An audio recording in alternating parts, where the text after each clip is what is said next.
Fala abençoada, tudo bem com vocês? Estamos aqui para mais um episódio no Pod Blessed e eu vou pedir para você dar uma curtida no canal, puder comentar, comenta aí, participa com a gente, ajuda a gente nesse projeto. E a gente vai iniciar esse episódio aqui para falar um pouco sobre saúde mental, sobre o cuidado dos filhos, sobre dependência química. E eu tô aqui com meu nome é Felipe, esqueci de falar isso. Tem que falar, meu nome é Felipe.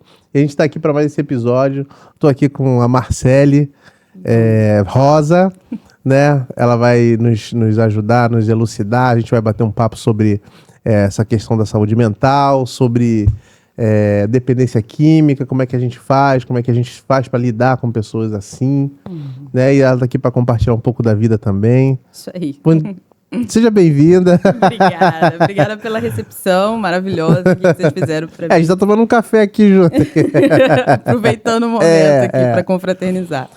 E Marcele, como é que você sempre quis ser psicóloga? Como é que é a tua formação? Como é que foi? Essa história é engraçada, assim. Eu sempre falei, assim, quando eu devia ter uns 10 anos, meu pai fazia um curso de tecnólogo de gestão de segurança. E eu gostava muito de ler, sempre gostei muito de ler. E aí, num dos materiais dele, tinham materiais de perícia psicológica, né? Que tinha a ver com perfil psicológico, né? Era um trabalho de segurança, né? Uhum. Então, e eu fiquei encantada com aquilo, com a possibilidade de existir um conhecimento que me faria entender melhor as pessoas. E, assim, eu vi aquilo quase como... Com 10 anos? Aquilo como oh, quase meu Deus, uma que resposta. mente adulta com 10 anos. Era bem bizarro mesmo. Era meio esquisito mesmo. E eu comecei a falar que ia fazer psicologia naquela época. Óbvio que meus pais não acreditaram. Falaram, ela nem sabe o que ela tá falando, né? E foi nessa.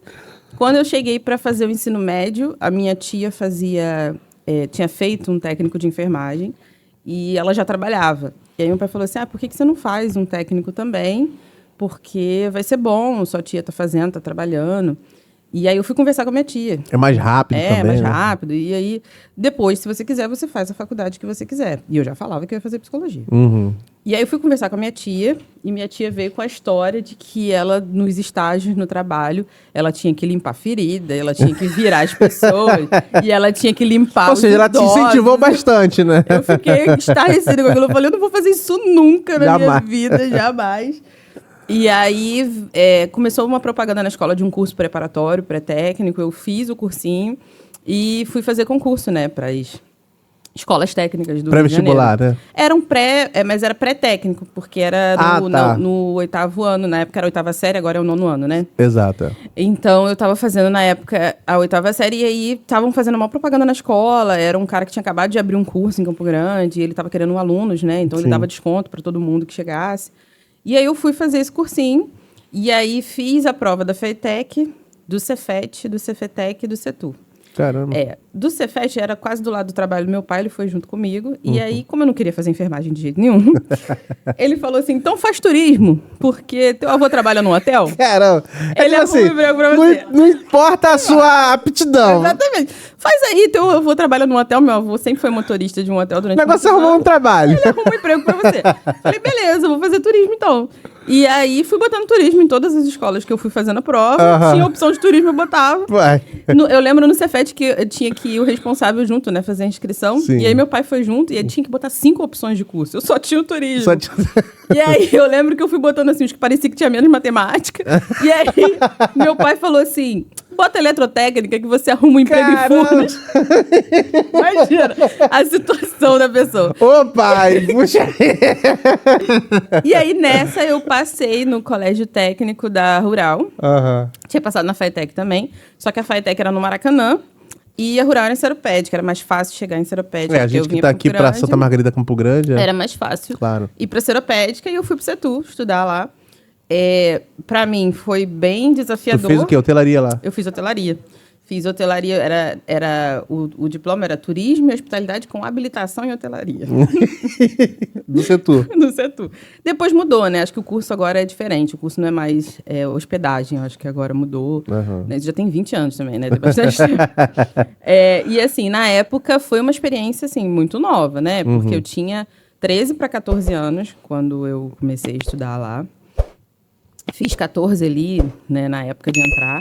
E aí eu lembro que, assim, tinha que pegar ônibus, era outro município. Exato. Ficava o dia inteiro na escola. A escola não tinha bandejão. E no meio do nada. No meio do nada. A escola não tinha bandejão, o único bandejão era o bandejão da Rural, que era pago também, mas era mais barato pra gente. Eu tinha que atravessar e andar quase uma hora pra chegar na Rural. É, pra quase poder uma hora. Isso fazer esse esperar esse ônibus ia dar quase na mesma. Caramba. Então eu levava marmita. Levava marmita. Levava marmita e tive a experiência lá com a marmiquente, de esquentar na tomada. Sério? Várias técnicas de botar a marmita no saco pra esquentar mais rápido. Tinha várias técnicas, Caramba, cara. Isso com 13, 14 anos, 13, 14 entendeu? anos. Era assim, vida de trabalhador, de peão, nessa época. E aí a minha mãe, pra poder fechar com chave de ouro, engravidou e teve um filho no meio do primeiro ano do ensino médio. Meu irmão nasceu em abril. O Osmar, no caso. Ele nasceu em abril e aí ele era recém-nascido. A minha mãe já tinha uma certa idade quando meu irmão nasceu, né? Então ela já não tinha o mesmo pique e a gente estava ali para ajudar. Então a minha irmã ficava ali nos cuidados do dia a dia, né? E Gente, loucura, eu era quem ficava com as coisas, tipo assim, fazer comida, que era mais, exigia mais, lavar roupa, porque eu chegava em casa 7 horas da noite. Isso com 16 anos. Isso aí. Caramba. E aí eu chegava em casa, tinha que fazer a comida da casa, porque se eu não fizesse comida, eu não tinha marmita. Então eu tinha que ter a minha marmita, e era minha do meu pai. Porque meu pai também trabalhava e também levava, então eu tinha que ter comida. Né? E aí minha mãe estava o dia inteiro ali na função com meu irmão. Isso. Minha irmã era bem mais nova, né? Minha irmã é 5 anos mais nova do que eu. Então minha irmã tinha 10, 11 anos, então também estava ali. Então foi, assim, uma experiência única. Caramba! Com muitos desafios. E eu acho que de tudo, assim, o dia a dia, na casa, a gente ia contornando. Mas eu acho que o mais desafiador era a questão do ensino mesmo, né? Eu estudei a vida inteira em escola pública. Era puxado? E lá é um colégio federal. Tinha o técnico, né? Que por si só já era um conhecimento novo. E tinha o ensino médio normal. E o ensino médio lá... O pessoal chama de científico, né? E a matéria técnica. Exatamente. E o ensino médio, ele era um ensino médio extremamente mais pesado, assim. Coisa que tu nunca viu na vida. Nunca vi na vida. Tava lá. Juro, eu chorava, assim. Eu lembro a primeira prova que eu fiz, era uma prova de biologia. Eu sempre fui boa em biologia, eu nunca tive dificuldade em biologia. Eu tirei 3, assim, da prova de 10. Caramba. E eu fiquei, assim, tão arrasada quando eu vi aquela prova toda vermelha. Eu nunca tinha tirado nota vermelha na vida. E eu fiquei assim, caraca, eu não vou passar nessa escola. Eu cheguei em casa chorando. Falei, gente, minha vida acabou, né? Não vou ter mais nada. Já era adolescente, tudo tava acabando. Tava tudo... fim do mundo. Né? Então, assim, realmente foi essa parte, eu acho que foi a parte mais desafiadora, mas foi muito bom, porque foi graças a esse ensino que me ajudou. Depois me deu base para eu conseguir fazer vestibular, para eu conseguir ir para a faculdade depois. Então, assim, eu agradeço muito por esse tempo, porque também me preparou para outras coisas. Aí tu né? terminou o ciclo lá? Terminei o ensino médio, me formei em turismo. Chegou no final a fazer estágio? Fiz estágio, fui pro hotel, fiquei morando num hotel quase um mês. Porque eu estudava o dia inteiro. Aonde isso? Eu fiquei num hotel em Angra e num hotel em Penedo. E num outro em Mendes. Eu tinha 18. 15, não. 15? 16, estagiando, 16, 16, E era assim, era nas férias, porque eu estudava o dia inteiro. Integral lá, né? Então não tinha como fazer, tipo assim, estudar de manhã e à tarde fazer estágio. Sim. Então eu tinha que ir nas férias, aí eu fiquei o mês todo de janeiro num hotel. Que foi divertido. Era sensacional, assim. Era uma experiência. Um dia eu tava na governança limpando o quarto, no outro eu tava na cozinha. Olha com o pinto e bora com o estagiário, né? Era tudo. Era recreação, no outro tava de noite lá brincando com as crianças, dando biscoito com as crianças. Caramba! Tudo. Ficava na recepção, a gente fazia de tudo no hotel. E foi muito legal, assim, foi uma experiência muito legal. Uma experiência de trabalho também, né? Assim. De formalização, de ter um superior, de alguém chegar e pedir pra você fazer coisas que eram horário, exatamente. Né? Mesmo que a gente tivesse ali, a gente ficava num alojamento dentro do hotel.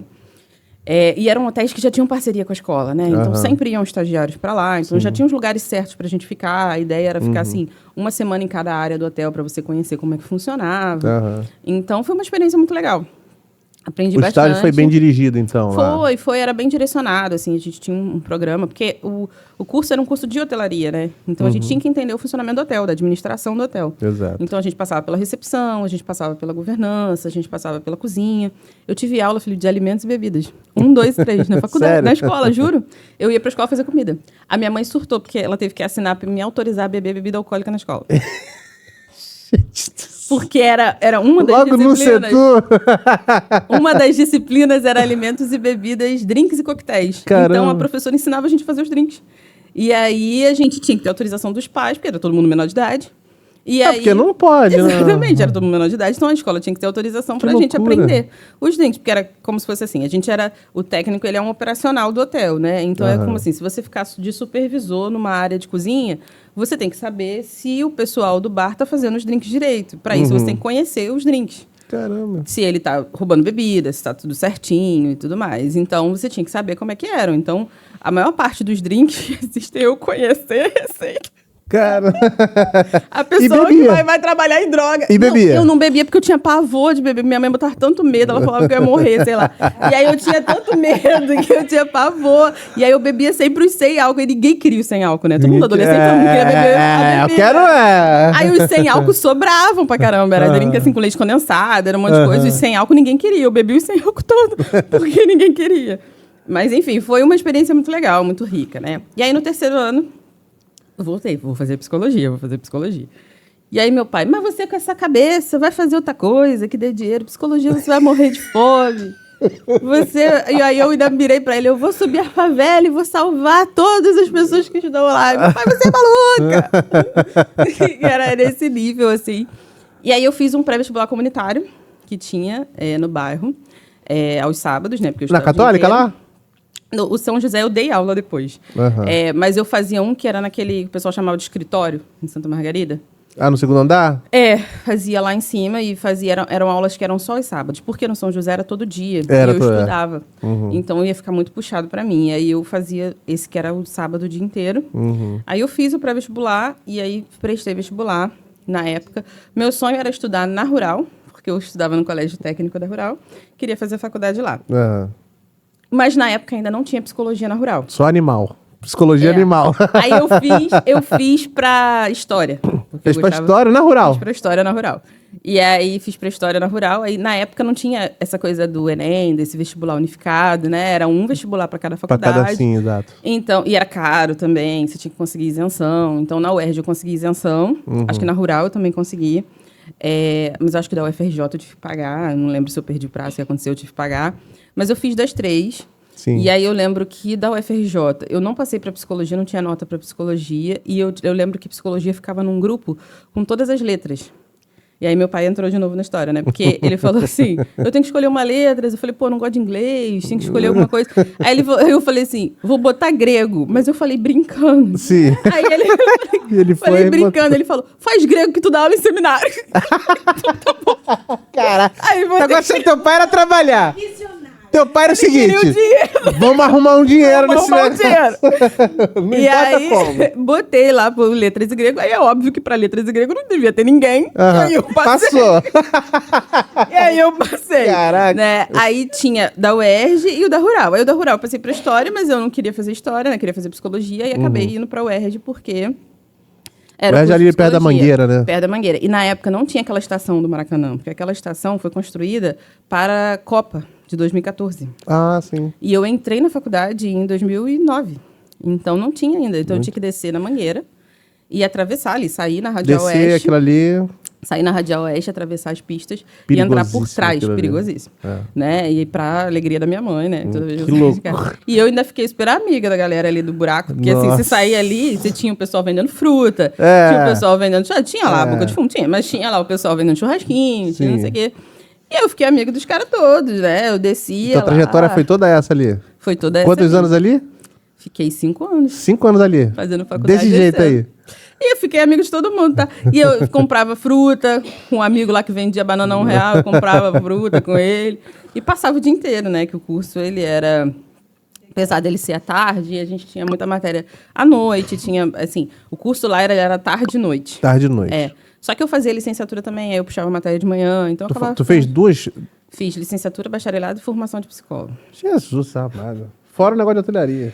Fora a hotelaria. Caramba. Eu estudava muito. E assim, fazia muitos estágios também. Fazia assim, tipo, 3 estágios ao mesmo tempo. Assim. Caramba. Fazia estágio numa escola. De manhã isso? O dia inteiro, assim, eu ficava o dia inteiro. Mas tudo remunerado, não? Alguns sim, outros não, né? Não. Eu era bolsista pela faculdade, né? Porque como eu estudei a vida inteira em escola pública, eu entrei pelo sistema de cotas para escola pública. E aí eu tinha uma bolsa permanência para eu me manter na faculdade. Na época eu acho que era R$ 300 a bolsa. Hoje eu acho que é mais... acho que até o final Abre da uma continha no aumentou. Itaú, uma parada assim, né? Era abrir uma continha e receber aquela bolsa, o que realmente foi o que possibilitou eu fazer faculdade, porque senão eu não ia conseguir. Porque era passagem todos os dias, né? Daqui, de Campo Grande para o Maracanã. Então, era um dinheiro de passagem, né? Pô, com certeza. E aí eu lembro que eu até chegou uma época que meu tio era policial militar, ele tinha o cartão, mas ele não usava, porque pegar transporte público era muito perigoso. Com certeza. E aí ele tinha o cartão que ficava sem uso. E aí eu lembro que eu pagava ele e ele me dava o cartão para eu poder fazer. E aí eu tinha mais flexibilidade de poder, às vezes que o trem tinha algum problema, eu podia pegar metrô, vir para Coelho Neto, pegar um ônibus. Então tinha uma certa flexibilidade, até que a polícia cortou o cartão. E aí a minha vida voltou, né, para aquilo ali. E aí fiz o curso de psicologia. Foi assim, era o sonho realizado, né? Falava que iria fazer isso desde sempre. Tive alguns impactos, assim, que eu não esperava. Então, assim, eu tive estatística na faculdade, que eu não sabia. Conta.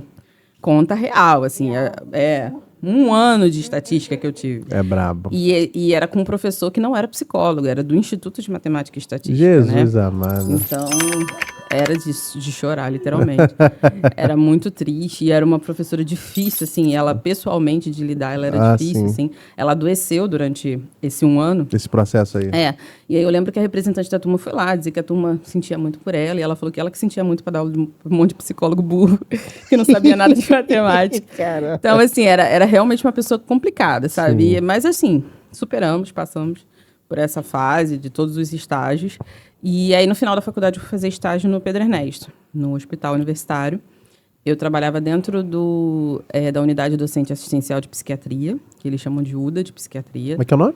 Unidade Docente Assistencial de Psiquiatria. Jesus. Era. O pessoal chama de UDA, né? Que é Unidade Docente Assistencial, fica UDA. UDA. Que é o setor de psiquiatria do Pedro Ernesto. Maluco.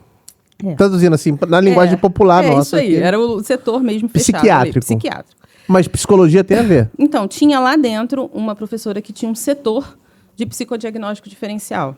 O que era isso? O que é o psicodiagnóstico? Era um setor de avaliação psicológica, tanto dos pacientes do serviço, que era quem estava lá dentro, quanto demandas que vinham de fora.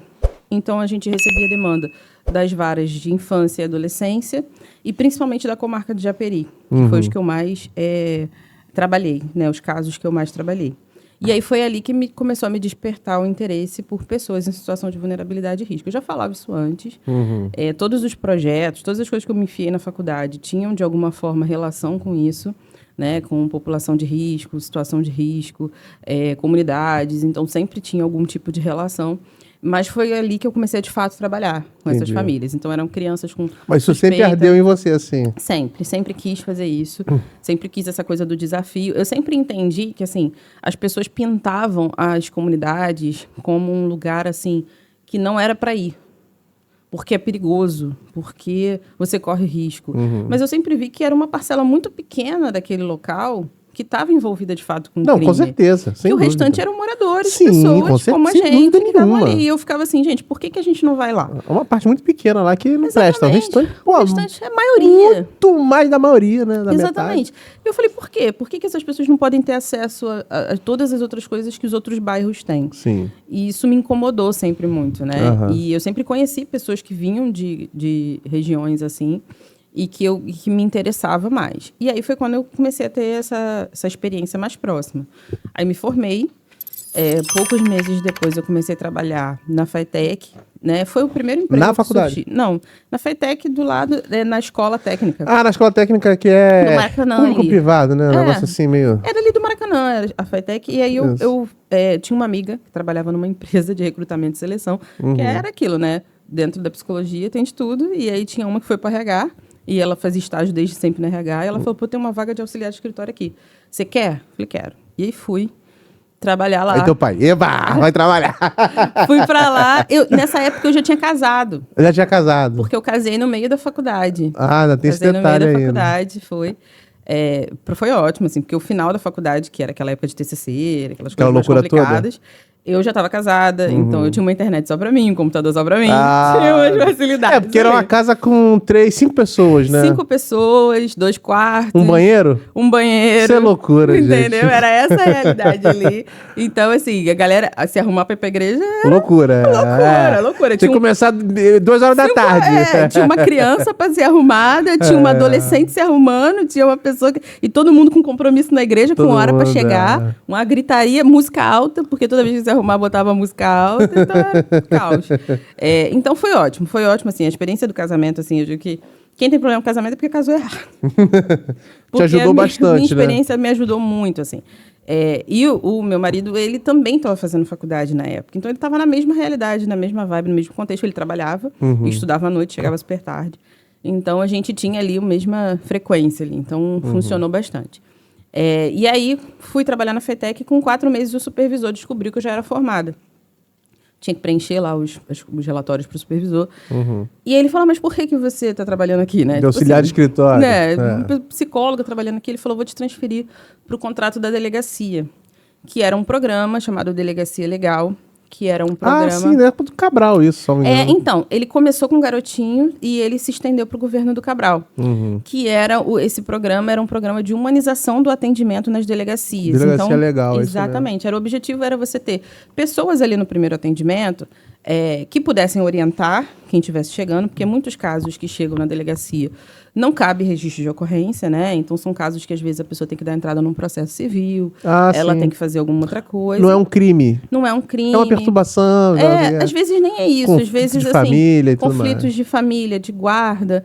Então, uma coisa que me surpreendeu muito e que eu descobri quando eu trabalhava na delegacia, se os pais se separam e eles não têm nenhum tipo de regulamentação de guarda, né? Nunca deram entrada em nada, a criança sempre morou com a mãe, e aí o pai pega a criança e ele vai embora e ele a mãe não tem dá mais ciência. acesso, a mãe vai na delegacia, não é sequestro. Porque se o pai está com o nome dele na certidão de nascimento, Sim. se não tem regulamentação de guarda, ele tem o mesmo direito que ela de ficar com a criança. Entendi. Não tem nada dizendo que quantos dias tem que ficar com cada um. Porque ainda não foi determinado isso. Não foi determinado. Então, não é registro de ocorrência que tem que fazer. Ela tem Mas que a galera entrada. pensa que sim. Pensa que sim, ele sequestrou meu filho. Mas ele não sequestrou, ele é pai dele. O pai não sequestra o filho. Não, mas ele tava comigo, Mas foi ele lá e tava pegou comigo, e levou, pegou na mas escola não e vai. levou embora e não quer me Exato. deixar. E aí essa bomba ficava com a gente, né? Que a polícia falava, não vou fazer o registro. E aí E nem pode a gente fazer, na nem verdade. Pode fazer. E aí a gente que ficava ali para convencer, explicar e encaminhar essa família para uma vara de família, para dar entrada num processo de guarda. Falar, ó, dá entrada, e aí ele vai ter que cumprir lá o que o juiz falar. Se ele não cumprir, aí você faz um registro que também não é sequestro, é um registro de desobediência. Porque ele não cumpriu a ordem do juiz. Caramba! E aí, assim, pra mim foi, assim, várias coisas eu fui descobrindo nesse processo e descobri também muitas limitações, especialmente no que se tratava nos casos de usuários de drogas. Assim. Eram muitas limitações. Por quê? Os serviços, eles fechavam, sei lá, 5 horas da tarde e às vezes chegava um menor que foi apreendido pela polícia militar. Ele era menor, então tinha todas as questões, né? Não podia ficar preso ali na delegacia, tinha que chamar o pai, chamar o responsável. Conselho a gente tutelar, entrava em talvez. contato com o conselho tutelar ia lá, mas às vezes era um caso que não era necessariamente um caso que precisasse ali de uma repressão policial, mas um caso que precisava de tratamento. Às vezes o menino estava em surto, estava numa situação complicada, a família não sabia o que fazer, não sabia para onde levar. Vocês ali... A gente não tinha recurso, porque assim, vai encaminhar para onde? 10 horas da noite, num sábado? Não tem nada aberto. Né? Então, tem os serviços de 24 horas, mas a gente estava ali em Campo Grande, no centro de Campo Grande. Tu estava na 35? Na 35, eu trabalhei 2 anos na 35. E, às vezes, a gente tinha uma demanda e o CAPS-AD, né, que é o Centro de Atenção Psicossocial, que cuida de álcool e drogas, que é o equipamento, que é o melhor equipado e público para isso, o único 24 horas mais próximo era em Madureira. E aí a polícia falava, eu não vou levar para Madureira. Né? Então, assim, aí chama o pai, chama a mãe, chama o conselho tutelar. E aí isso virava a noite, chegava o dia seguinte e não tinha solução para aquele quadro. Às vezes eu ia embora, porque acabava meu horário, eu voltava no dia seguinte, o garoto estava lá ainda sem solução para o caso. E aquilo me incomodou muito, porque eu falei assim, gente, não tem nada para essas pessoas. E geralmente, assim, eu vou dizer assim, 90% das vezes a gente recorria aos projetos sociais. Então, era projeto social de igreja, era projeto social Católica e católico, espírita. Eram os projetos que estavam ali e que tinham recursos para receber aquela pessoa naquele horário, para poder dar uma alternativa, para ajudar a família. Para a família, na verdade, né? Exatamente, porque a família falou, pô, não vou levar para casa assim. Vai para o hospital, também não vai resolver. Né? Então, era um serviço que tinha ali minimamente algum tipo de acolhimento, algum tipo de história. Então, a gente tinha uma rede de números de contatos de projetos sociais, que é quando todos os equipamentos que a gente tinha vínculo ali não funcionavam, era para isso que a gente ligava. Liga para o pastor fulano da igreja tal que Sério? ele vem buscar. Caramba! E o pastor ia buscar mesmo. E ia, metia a cara e falava, não, vem comigo que eu vou resolver. E ele levava para um projeto dele. Hoje eu entendo que muitos desses projetos assim, não tinham regulamentação, não tinham fiscalização, não tinham nenhum tipo de recurso, às vezes não tinha equipe técnica, não tinha ninguém que dava suporte. Mas para aquele momento de desespero, era o que se tinha. De não ter o que fazer para não ficar na delegacia. Para não ficar ali, a família ali, né? E os policiais também incomodados com a situação, para não ter o que surgia como possibilidade. Eu falei, eu queria entender melhor sobre isso. Aí tive um hiato aí de 2 anos, que eu engravidei, tive filho e tudo mais. Depois da delegacia, Depois isso? da delegacia. Eu saí da Na delegacia tu já estava trabalhando ou era... Trabalhando. Trabalhando, já tinha me formado, trabalhando, já assinava como psicólogo. Como psicólogo. O que é? É CRP? CRP. Mas como é que faz? Isso aí tem prova? Como é que é? Depois que você se forma, você faz o registro. Ah, só registro mesmo. Não precisa igual advogado, não, né? Aí paga, né? Muito obrigado. Exatamente. É o que? Anual também? Anual. Você pode parcelar, né? Tem a opção do parcelado, que é um pouquinho mais caro. Gente, é muita coisa pra pagar. E aí você fica assim, o que o CRP faz por mim, né? Então, eu tô tentando. Em algum momento ele faz alguma coisa. Tô pagando ele aí tem uns 10 anos, mais de 10 anos. Tô tentando descobrir aí do que ele pode fazer por mim, entendeu? Entendi. Mas pra você trabalhar, assinar como, você tem que ter... Tem que ter o registro. Tem que ter o registro. Tem que ter o registro. O conselho, ele é um conselho de ética, né? Então, ele está muito mais ligado a tentar entender e tentar, de alguma maneira, direcionar, né, através de diretrizes, resoluções, o trabalho do psicólogo. Então, assim, é pra gente também não fazer besteira, pra seguir ali uma cartilha. Não, e tem um carimbo. Quem foi? Foi fulano, Chama lá, vê o que aconteceu. Você tem o Conselho Federal e as regionais, que são em cada estado, e aí a gente vai fazer esse registro. Que fiscalizam. Né? É isso aí. Que fiscalizam a atuação. Eu vejo uma ação muito presente do Conselho nas empresas, né? Porque muita empresa aplica teste fotocopiado, não compra os testes. Aquele negócio do desenho? Não tem profissional para assinar, então às vezes não contrata psicólogo. Que não pode. Não pode, tem que ter um profissional lá para fazer o levantamento. Então eu acho que tem uma atuação muito forte nessa área e tem uma atuação muito forte política, né? Então eles estão lá para poder defender leis, né, de piso salarial, coisas desse tipo, assim. Então eles têm essa atuação mais voltada para isso. Nessa área.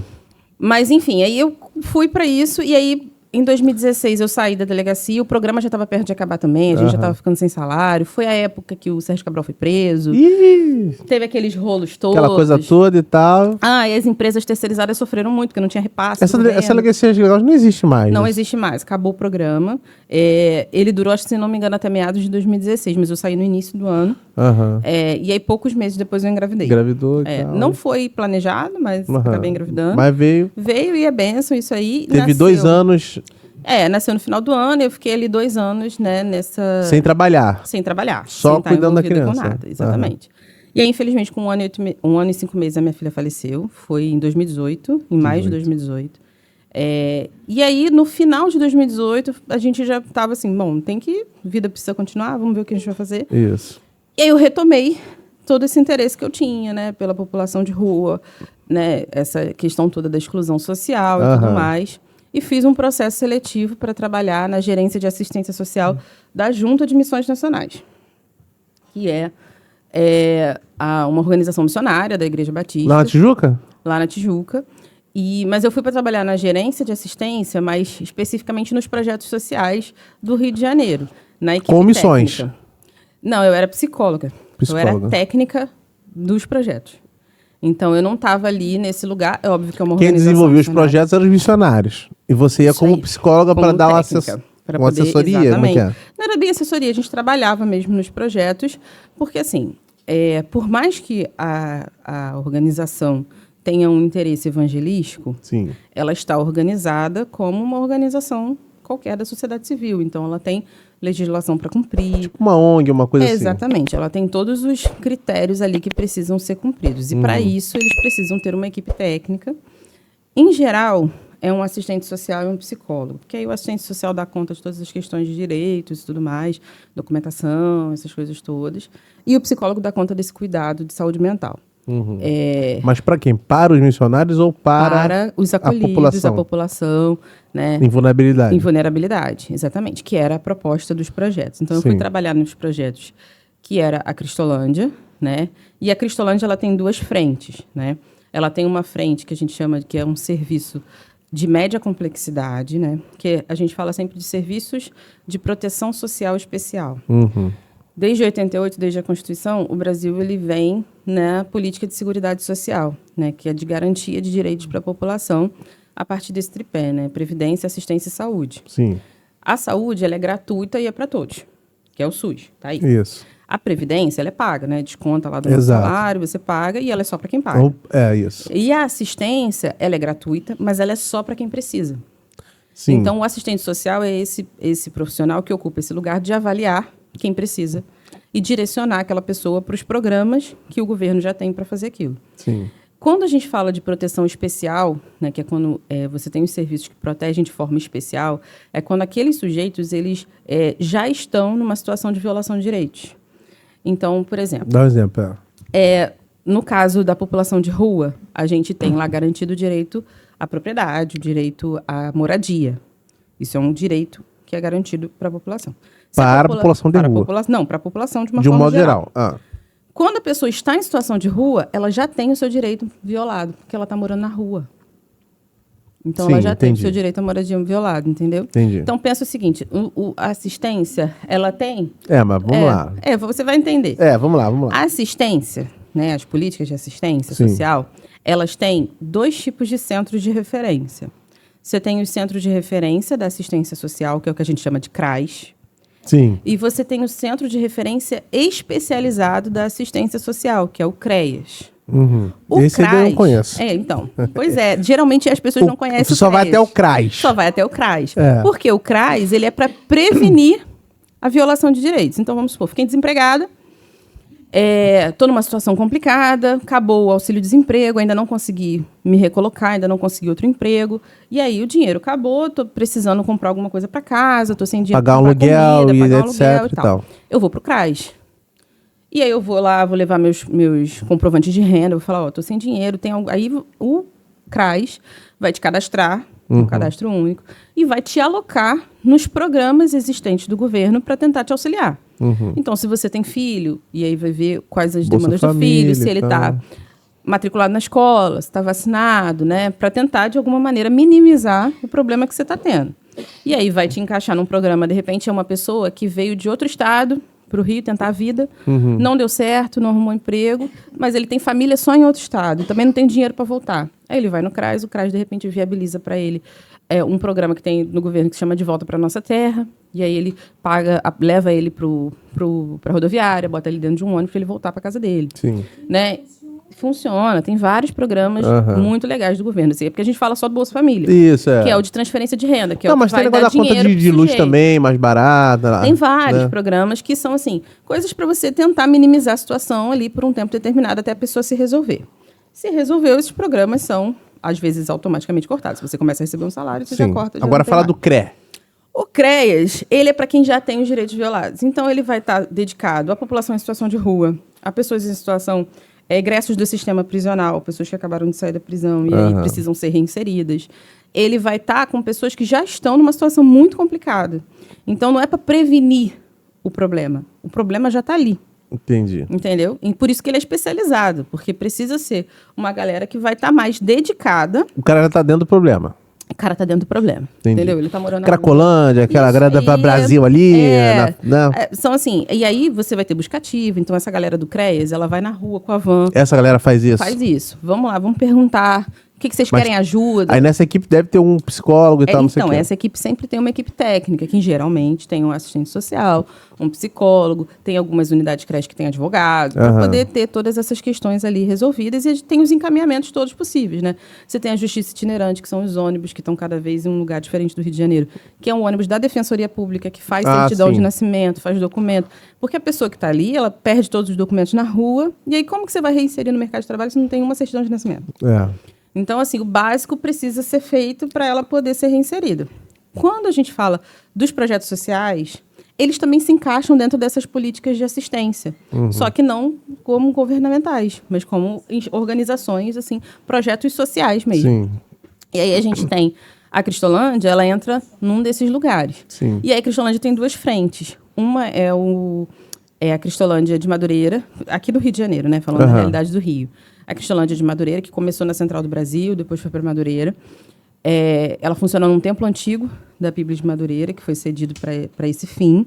E lá é oferecido um serviço que é de média complexidade. Por quê? Porque a pessoa não dorme lá. A pessoa só vai lá, ela faz ali as refeições, ela tem a oportunidade de tomar banho, troca de roupa, né? Ela assiste ali aquilo que é oferecido e ela vai embora. Né? Então, geralmente, o serviço começa às 8 Mas não tem nenhum tipo de acolhimento de... Pô, por que você tá assim? Aí que tá. A equipe que tá ali, né? Que são os missionários radicais, mas que dentro da lógica do governo eles funcionam como educadores sociais. Sim. Eles estão ali para isso, para fazer esse trabalho de abordagem. Essa triagenzinha de ali. perguntar, e aí, você não tem interesse de ir para um lugar melhor, de repente fazer um tratamento, fazer alguma coisa, né? Tem os atendimentos pontuais, assim, preciso de um documento, estou doente, e aí a gente encaminha para o serviço de saúde.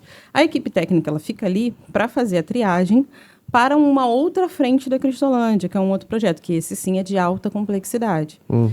Então, o serviço de proteção especial de alta complexidade são os abrigos. Os abrigos, eles são serviços de alta complexidade porque o sujeito dorme lá. Né? Ele fica morando ali. A prefeitura tem abrigo hoje em dia? A prefeitura tem vários abrigos da prefeitura, inclusive tem centros de triagem. Reabilitação a gente tem aqui. tem? Reabilitação não são todos. Mas o que tem é abrigo de moradia, né? Dormitório. Dormitórios. A gente tem o Zilda Arnes, é o lugar onde geralmente faz as triagens. Zilda Arnes é o nome do, o nome do lugar. Que é na Ilha do Governador. Não é Zilda Arnes, não, agora eu não vou... Acho que eu estou confundindo, né? Zilda Arnes é o CREAS daqui de Campo Grande. Tá. Mas tem uma unidade da Ilha do Governador, que faz esse direcionamento para os abrigos das regiões ali. Tá. Aqui, em Paciência, também tem o Rio Acolhedor ali, que também é um abrigo para a população de rua e tudo mais. Então, a prefeitura tem várias frentes, né? Só que é isso, assim, não tem essa questão do acompanhamento individual para saber se faz uso de alguma substância, coisas do tipo. Que é o que a Cristolândia tenta dar conta, né? Então, ela propõe um plano ali. Você que trabalhou ali e tal, você acha que toda a população de rua, é ruim generalizar, mas assim, uma grande maioria é usuário de... Não. Muito poucos são usuários. Essa é uma visão muito distorcida. Eu tenho essa visão aí. Pô, o cara tá na rua. Tá usando droga. Tá usando droga. E às vezes é o contrário. Às vezes a pessoa ela vai pra rua e ela começa a usar droga na rua. Ela não era usuária antes. Né? É muito para poder sustentar o frio, para lidar com as questões de estar morando na rua e aí acaba usando. Mas não necessariamente ele era usuário antes. Você tem muita história de pessoas que vêm de outros estados. Tem muita história de egressos do sistema prisional. A galera sai da cadeia, não tem para onde ir, não quer voltar para o crime, fica na rua. Você tem muita história de pessoas que têm questões de saúde mental e que a família, por algum motivo, se afasta. Por exemplo, teve um caso muito interessante num trabalho que se chama Uma Mesa para Todos. É um trabalho que é feito pelo Instituto Assistencial Atitude, que é um trabalho pontual de um dia só, que é feito na Páscoa ou no Natal, que é oferecer uma ceia para a população de rua. E aí, nesse meio tempo, a gente oferece serviços, banhos e tudo mais. Sim. Numa desses eventos, veio um senhor que ele foi ser entrevistado ali, né? Esse processo de abordagem, para a gente tentar entender a história e tudo mais. E a história de vida dele era o seguinte: ele era trabalhador, tinha casado, com 2 filhas. O irmão dele morava ali no mesmo lugar. E ele morava no Morro do Bumba, lá em Niterói. O que desceu... Ele trabalhava na construção civil, estava trabalhando fora da comunidade. nesse dia. E aí caiu. Teve lá o desabamento. O desabamento. Morreu a esposa, as 2 filhas e o irmão dele. Cara. Ele não tinha mais ninguém da família. Ele recebeu as 4 certidões de óbitos de uma vez, porque foram enterros comunitários, porque era muita gente morrendo junto, aquela coisa toda. Ele recebeu as 4 certidões de óbito de uma vez. Ele falou que ele saiu andando, rasgou as certidões e nunca mais parou de andar. E ele vive em situação de rua até hoje. Caramba. Mais de 25 anos. Então, assim, nem todo mundo que está na rua tem uma história de uso de drogas. Eu falo, nunca usei droga. Não tem porquê para tratamento Só tá na nenhum. rua. Já é um idoso. Tem todos os documentos dele. Tá lá a pastinha dele, tudo organizado. Mas tudo a cabeça certinho. desorganizou. Faz acompanhamento de saúde, tá? Clínica da família, tudo direitinho, na região, no território onde ele mora. Mas não tem interesse de retomar a vida dele. Ele falou, me ofereceram, porque na época, as pessoas que foram vítimas, né, do desabamento, a prefeitura ofereceu uma série de benefícios, né, moradia temporária para as pessoas ficarem. Mas ele falou, não tinha sentido, não tinha mais ninguém, não tinha porquê. Desorganizou a cabeça dele. Desorganizou e ele vive assim. Né? Então, assim, tem muitas dessas situações. Tem, às vezes, pessoas que são usuárias, mas se envolvem com outras que não são. E aí, de repente, assim, tem casais. E aí, casais que moram junto na rua. Vivem junto, tem o canto deles, né? E aí, assim, você quer oferecer tratamento para um deles, mas eles não se separam. E aí, geralmente, as instituições são ou para homens ou para mulheres. Então, eles têm que se separar. Entendi. Não tem misto. Entendi. E eles não querem se separar. Teve um que não aceitava ir para o acolhimento porque não queria deixar o cachorro na rua. Jesus. Porque o cachorro era dele. Cachorro, cara. Então, são vidas, cara. A pessoa constrói a vida dela na rua. Sim. Teve um que a gente acolheu, que foi pro projeto, ficou com a gente no projeto bastante tempo. E ele falava assim pra gente nas entrevistas, quando a gente ia atender, ele falava assim, eu não consigo me sentir bem aqui. Porque aqui as pessoas não me valorizam. Aqui eu sou só mais um. Aqui eu não sou nada, eu não sou ninguém. Ele falou, na rua, eu sou o que lê. Na rua, eu sou o que ajuda todo mundo. Na rua, eu tenho um lugar. Aqui, eu não tenho um lugar. Aqui, vocês estão caçando um lugar para mim, porque a gente estava naquela fase de reinserção, de fazer currículo, de arrumar emprego. Ele falou, aqui vocês estão caçando um lugar para mim. E eu não vou arrumar nada. Ele falou assim, eu tenho 40 anos, eu nunca trabalhei. Não vou arrumar nada, vocês não vão conseguir nada para mim. E lá, eu já sou alguém. E aí, ele sai do projeto para voltar para rua. Voltar para rua. Porque ele tem sentido onde ele está. Então, assim, são questões muito mais complexas do que o uso de drogas. O uso de drogas é só um olhar que a gente precisa ter para a população de rua. É, porque a gente que não tem contato, assim, com esse tipo de público, né? Eu não tenho esse contato, a gente basicamente passa por eles na rua, né? Exatamente. A gente sempre tem esse olhar. A gente sempre olha, ou é bandido. Bandido, vai me assaltar. Ou, né? Então, usuário e tudo mais, não sei o que. A gente quer se afastar, na verdade. Exatamente. Né? Eu falo isso, minha irmã ria beça. Eu falo assim, me dá 20 moradores de rua, mas não me dá 20 adolescentes. Porque eu acho muito mais desafiador você lidar com a adolescência, né? Admiro muito quem encara esse desafio de liderar adolescente, de cuidar de adolescente. Já fiz isso na vida num momento de loucura. Mas eu acho que é muito mais desafio. Porque, assim, são pessoas que têm muito mais respeito.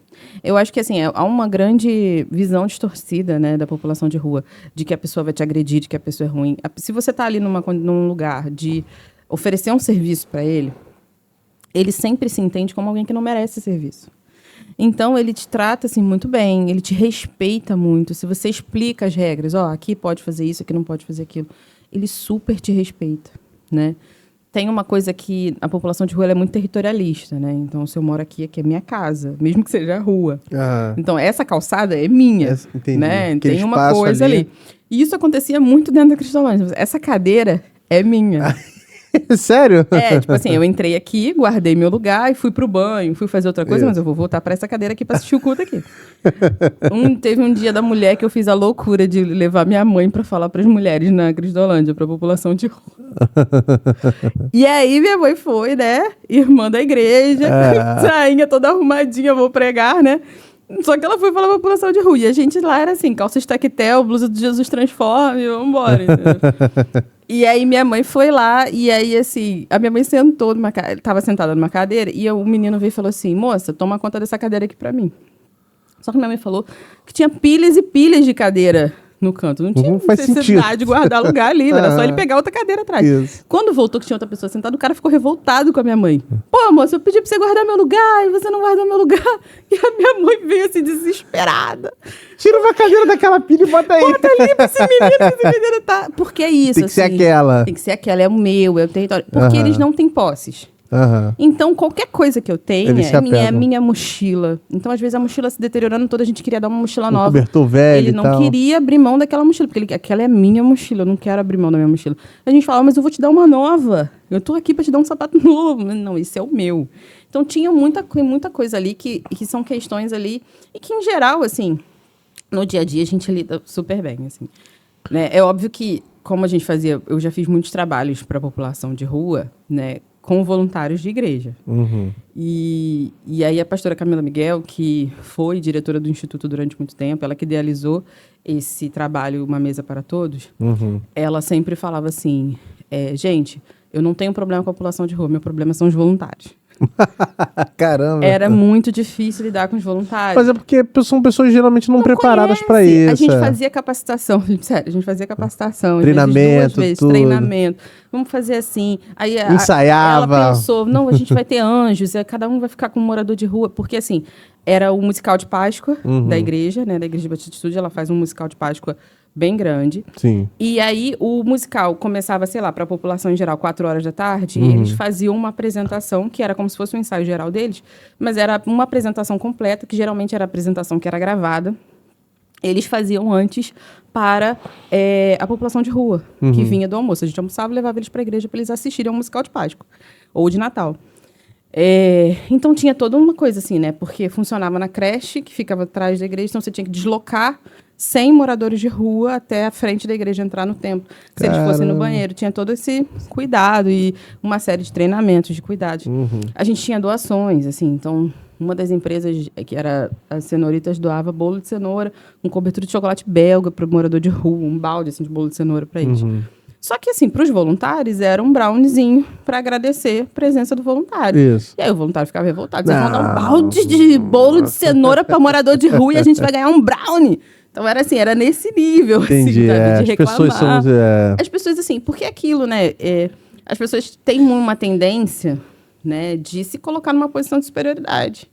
Porque eu tenho minha casa, porque eu estudei, porque eu sou assim, então quer dizer que eu sou melhor que aquela pessoa. E às vezes não.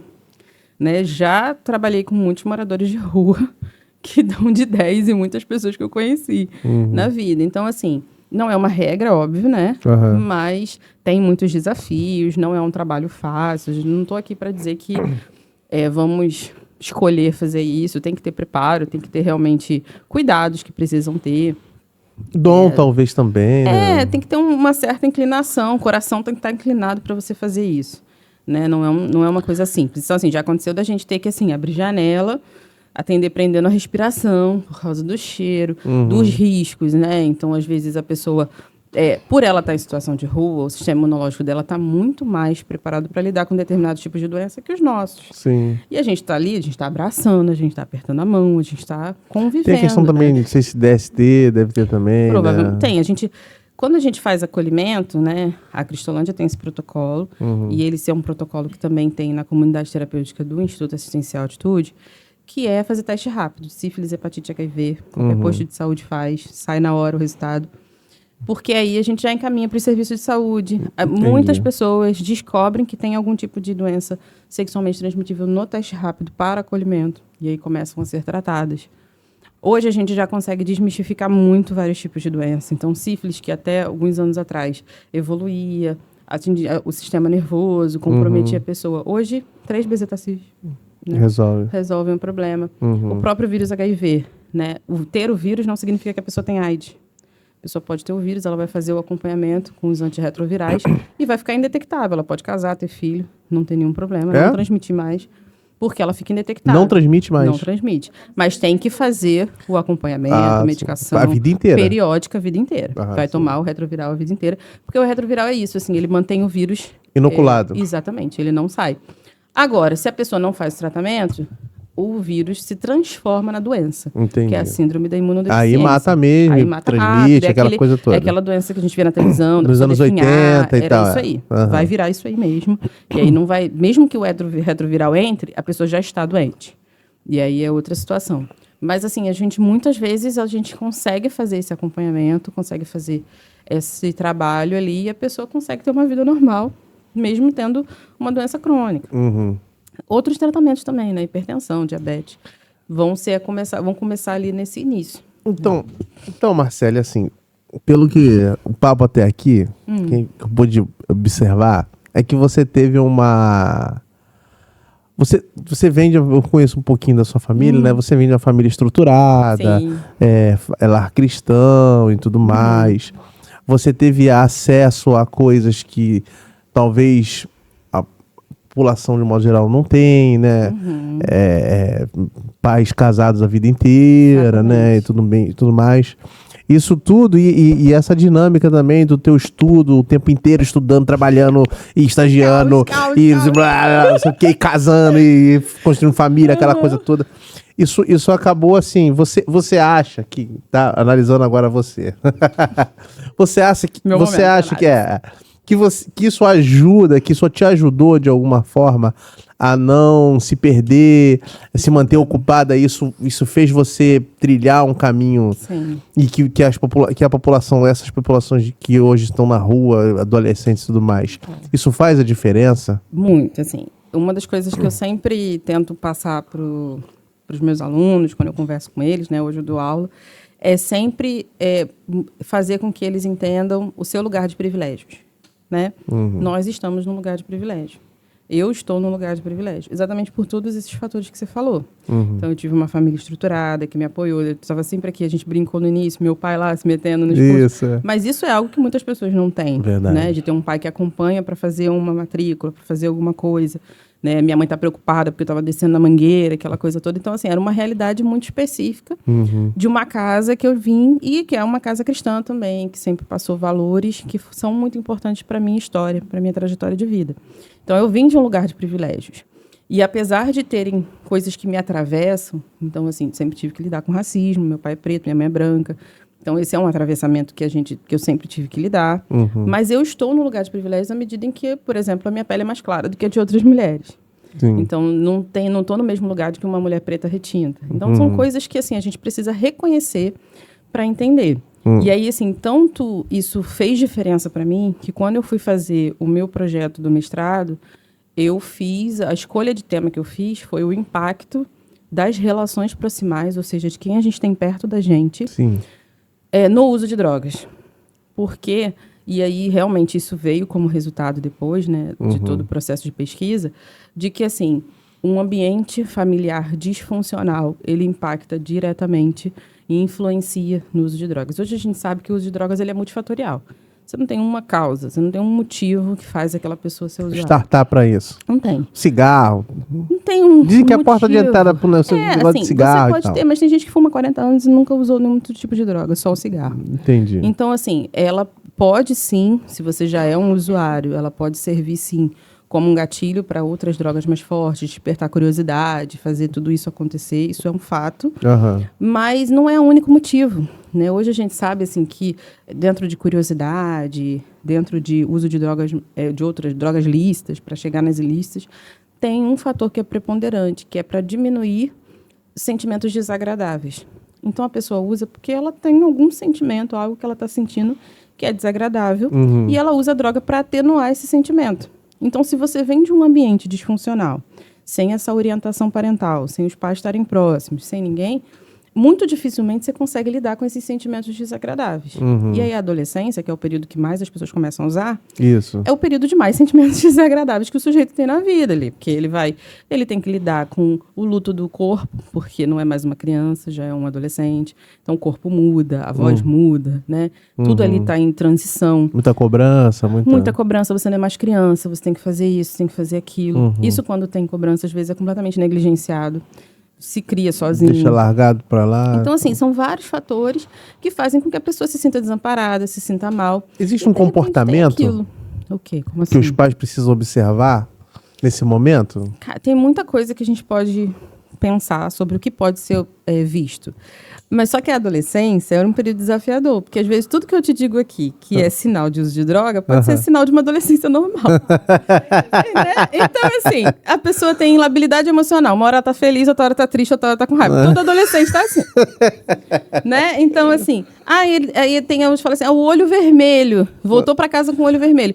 Cara, pega um adolescente, faz ele ficar acordado a noite inteira, manda ele pra escola, ele vai voltar com o olho vermelho. Né? Então, assim, não necessariamente aquilo que a gente vê como uma coisa, um sinal de uso de drogas é uso de drogas. Eu acho que a melhor coisa pra gente prevenir o uso de drogas em adolescentes, crianças e até em adultos é vínculo. É você ter contato, é você conhecer seu filho. Se você conhece o seu filho, você sabe quando ele tá triste, você sabe quando ele tá com raiva. Você entende a dinâmica, porque você conhece ele. Agora, se você só vive junto e nem olha para ele, você só entende que você tem que alimentar, botar ali a comida na mesa, não tem contato, você não vai saber quando ele não está bem. E é quando ele não está bem que a droga entra. Porque aí ele vai procurar alguma coisa para ficar bem. Aí vem um amigo que fala assim, pô, usei isso aqui, foi bom. Pô, bebe isso aqui comigo que vai dar certo. Vamos fazer assim que vai funcionar. E às vezes funciona por um tempo, depois perde o controle, porque vira de fato uma doença. Se tem um impacto direto no sistema nervoso. Pra você ter uma noção, Felipe, o máximo de dopamina, que é o hormônio do prazer, que a gente tem naturalmente na vida, a gente consegue através de um orgasmo natural. O máximo que você consegue. Ele vai liberar 80 dpi de dopamina. Uma carreira de cocaína libera 200. Caramba. Não tem nem comparação, o cara larga tudo, o cara não quer saber de mulher, o cara não quer saber de nada, ele só quer saber da droga. É equivalente a 200 vezes a sensação de um sexo, assim, né? E assim, é complicado você tentar explicar isso pra família, porque a família olha e fala, é sem vergonhice. Não sei o quê. Ele podia não estar tomando, não estar usando, eu dei várias chances. E sim, às vezes ele não quer mais. Mas ali é aquilo, assim, o nosso cérebro, ele escolhe sempre o menor caminho. O atalho, né? O atalho e o caminho que ele já conhece. Então, assim, estou triste. Qual é o caminho para eu ficar bem? Se eu conheci que comer me alivia, comer libera dopamina. Por isso, muita gente tem problema de compulsão alimentar. Comer me alivia e esse é o caminho mais rápido, então eu vou ficar com vontade de comer um brigadeiro, vou querer comer alguma coisa, porque eu tô estressado. E aí vai vir, eu mereço, preciso comer, né? Tô estressado, trabalhei muito. É aquilo ali. Se o cara já conhece a droga, ele sabe que aquele é um caminho mais rápido. Pô, 200 vezes. Cara. Ele sabe que aquele é o caminho mais rápido, sabe? Entendi. Então ele vai pra droga. Porque, e aí depois isso altera o seu sistema nervoso. Que você passa a ter receptores que vão ser alterados. E o nosso cérebro, ele não produz nada que tenha em excesso. Se ele identifica que tem um monte de dopamina lá boiando, ele para de produzir naturalmente. Por isso que o usuário ele vai relatar que depois de uma droga estimulante, como crack, cocaína, vem uma sensação terrível de bad, de tristeza, de mal-estar, que força ele a usar de novo. Porque o corpo parou de produzir. Então ele não tem mais o prazer natural. Sabe aquele prazer, comi uma coisa muito boa, que delícia. Esse prazer o cara não tem mais. Não, isso faz todo sentido, porque até quem utiliza de hormônio masculino para malhar, se ele ficar fazendo isso, o corpo dele para de produzir e ele fica dependente do hormônio. O nosso corpo ele é uma máquina muito bem organizada. E tudo que tá demais, ele segura e ele para. Ele para. Né? Então, insulina, assim, vem tudo, né? Vem tudo. Então, assim, se você, assim, tá produzindo muita insulina, a insulina, ela dá um recado para os hormônios femininos, por exemplo, que eles não devem ser produzidos. Então, se você tem uma alta de insulina, você tem uma baixa de progesterona. Daí a mulher não ovula. Então, a mulher com resistência à insulina pode desenvolver ovário policístico. Então, a gente tem um corpo muito encadeado ali. Tem que estar ajustadinho ali. Tem que estar tudo ajustadinho. E aí o cara tem um desajuste absurdo numa área que é muito importante, que é o prazer, que é o bem-estar. E olha, a dopamina, ela entra em oposição ao cortisol, que é o do estresse. Então, se eu estou muito estressada e eu tenho uma liberação de dopamina, eu acalmo. Tô estressado, tô com raiva. Eu como um doce? Sobe um, abaixa outro. Exatamente. Um regula o outro. Então, você precisa estar bem para você estar menos estressado. Você precisa estar mal para você estar mais estressado. Né? Um tá ali regulando o outro. Se eu não tenho mais dopamina natural, a gente diz que o dependente químico, o transtorno por uso de substâncias, ele é um estresse crônico. O cara tá 24 horas estressado. Você já imaginou isso? Caramba. Porque o cara não tem nada que regule. É por isso que ele procura droga. Não é por uma opção, não é por nada. É por uma necessidade. Que é igual o corpo porque pede. O corpo dele está pedindo. Exatamente. Então, assim, dentro dessa lógica, né, isso é a partir de um determinado momento. Então, para eu identificar o início do uso, como começou... E tem pessoas que usam uma vez e já estão mal, entendeu? Entendi. Então, não dá para dizer assim, quantas vezes você vai precisar usar. Porque, às vezes, já tem uma predisposição genética, já tem alguma outra questão ali que vai contribuir para isso. Quando tu trabalhou na delegacia, você teve que lidar muito com um adolescente nessa condição? Bastante, né? E Eram menores apreendidos, né? Os menores. É sempre assim, né? Muitas vezes é assim, às vezes não tem nem família pra gente acionar. Às vezes são filhos de moradores Mas ele de rua. chegava a conversar com eles, fazer algum tipo de atendimento. Fazia. O que você identificava, assim?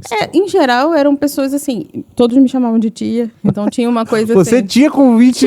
Eu tinha 20 e poucos anos, eles tinham, sei lá, 16, era tipo 7 anos de diferença, 5 anos de diferença, a idade da minha irmã. Caramba. E eles me chamavam de tia, pô, Tia. tia, não sei o quê. E eles já têm um conhecimento tão grande dos serviços de assistência, que quando eu ia falar com eles, eles perguntavam, você é psicólogo ou assistente social?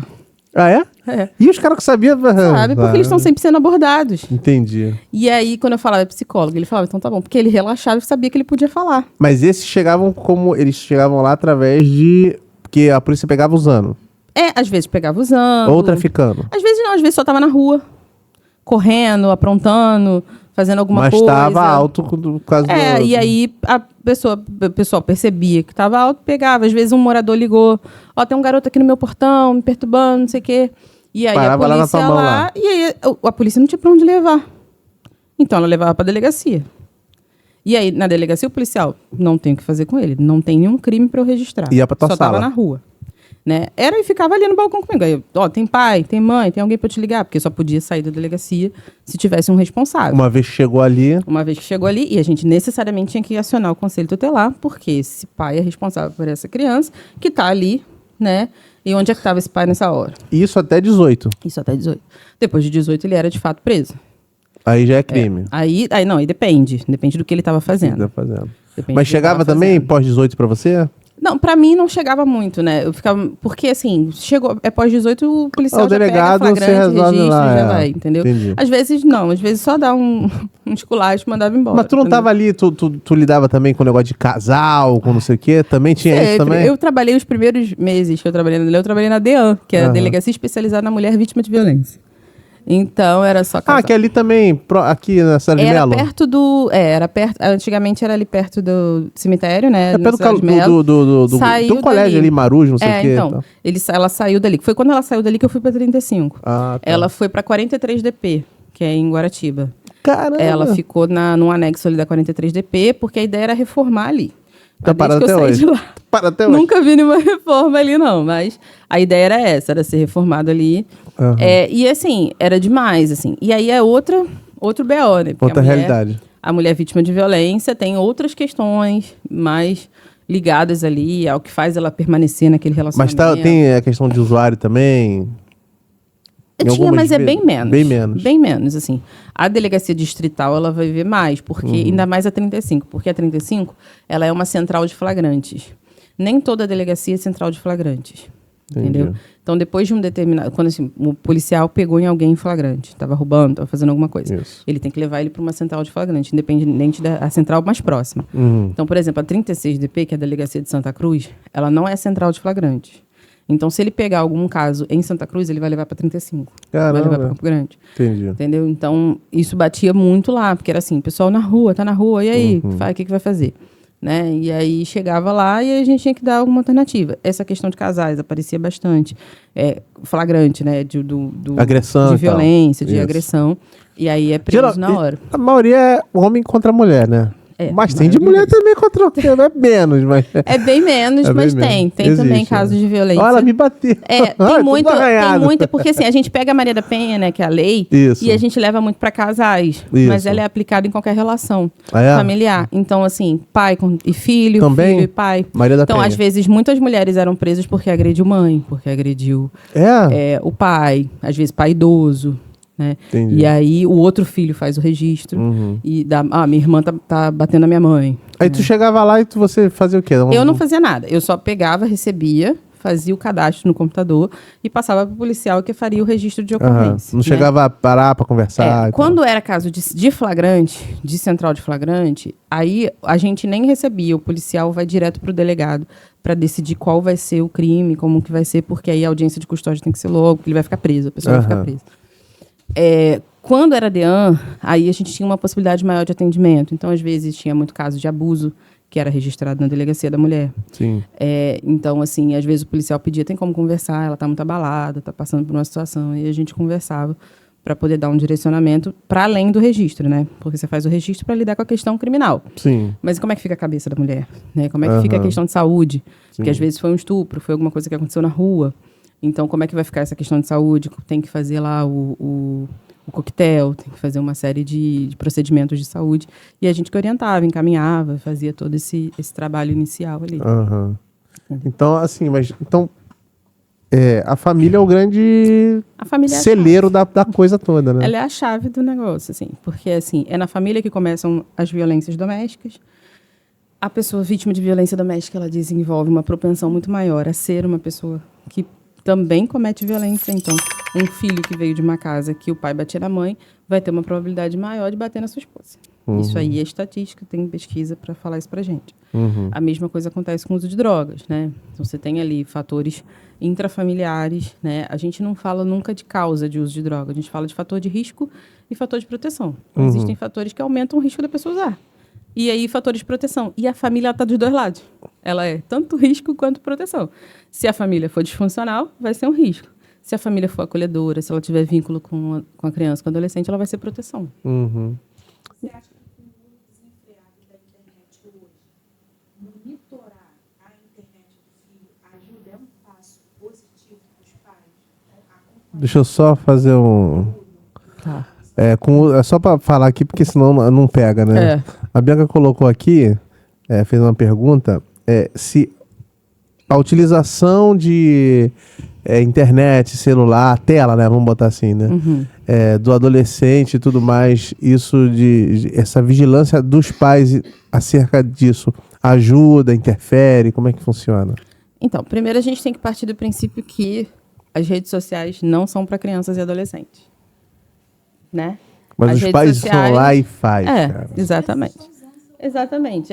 As redes sociais. Não, usar o celular é uma coisa, a rede social é outra coisa. É outra. Agora, recente. Bianca, os pais fazem rede social pro filho. Fazem, antes de nascer. A mãe tá grávida, já faz o perfil da criança. Inclusive, seu filho já tem o perfil? Não, tá louco. Depender de mim, ele vai esperar bastante esse tempo. E assim, as redes sociais são, assim, por mais que as redes coloquem que tem que ser para maior de 18 anos e tudo mais, agora o Instagram fez uma versão de adolescente que os pais conseguem monitorar e controlar lá. Um tipo diferente lá, de controle que você tem, para a partir de 16 anos, se eu não me engano. Mas é isso, assim, a gente tem criança com 6, 7 anos que fica no celular o dia inteiro. Faz vídeo, tudo, e mesmo que assim, minha filha não tem rede social, não tem Instagram, não tem Facebook, mas tem o Roblox. Joga Roblox o dia inteiro, que é uma rede social. Eu não sabia. O Roblox é uma rede social. Internet, é uma rede social. E assim, tem casos de sequestro por conta do Roblox, porque a criança de 10, 11 anos acha que entende tudo, que sabe tudo, que sabe que está falando com um coleguinha, e marcar com um coleguinha, fala onde estuda, fala a hora que vai para a escola, fala como está indo, e é um adulto ali, né? Sim. É um adulto se passando por uma criança.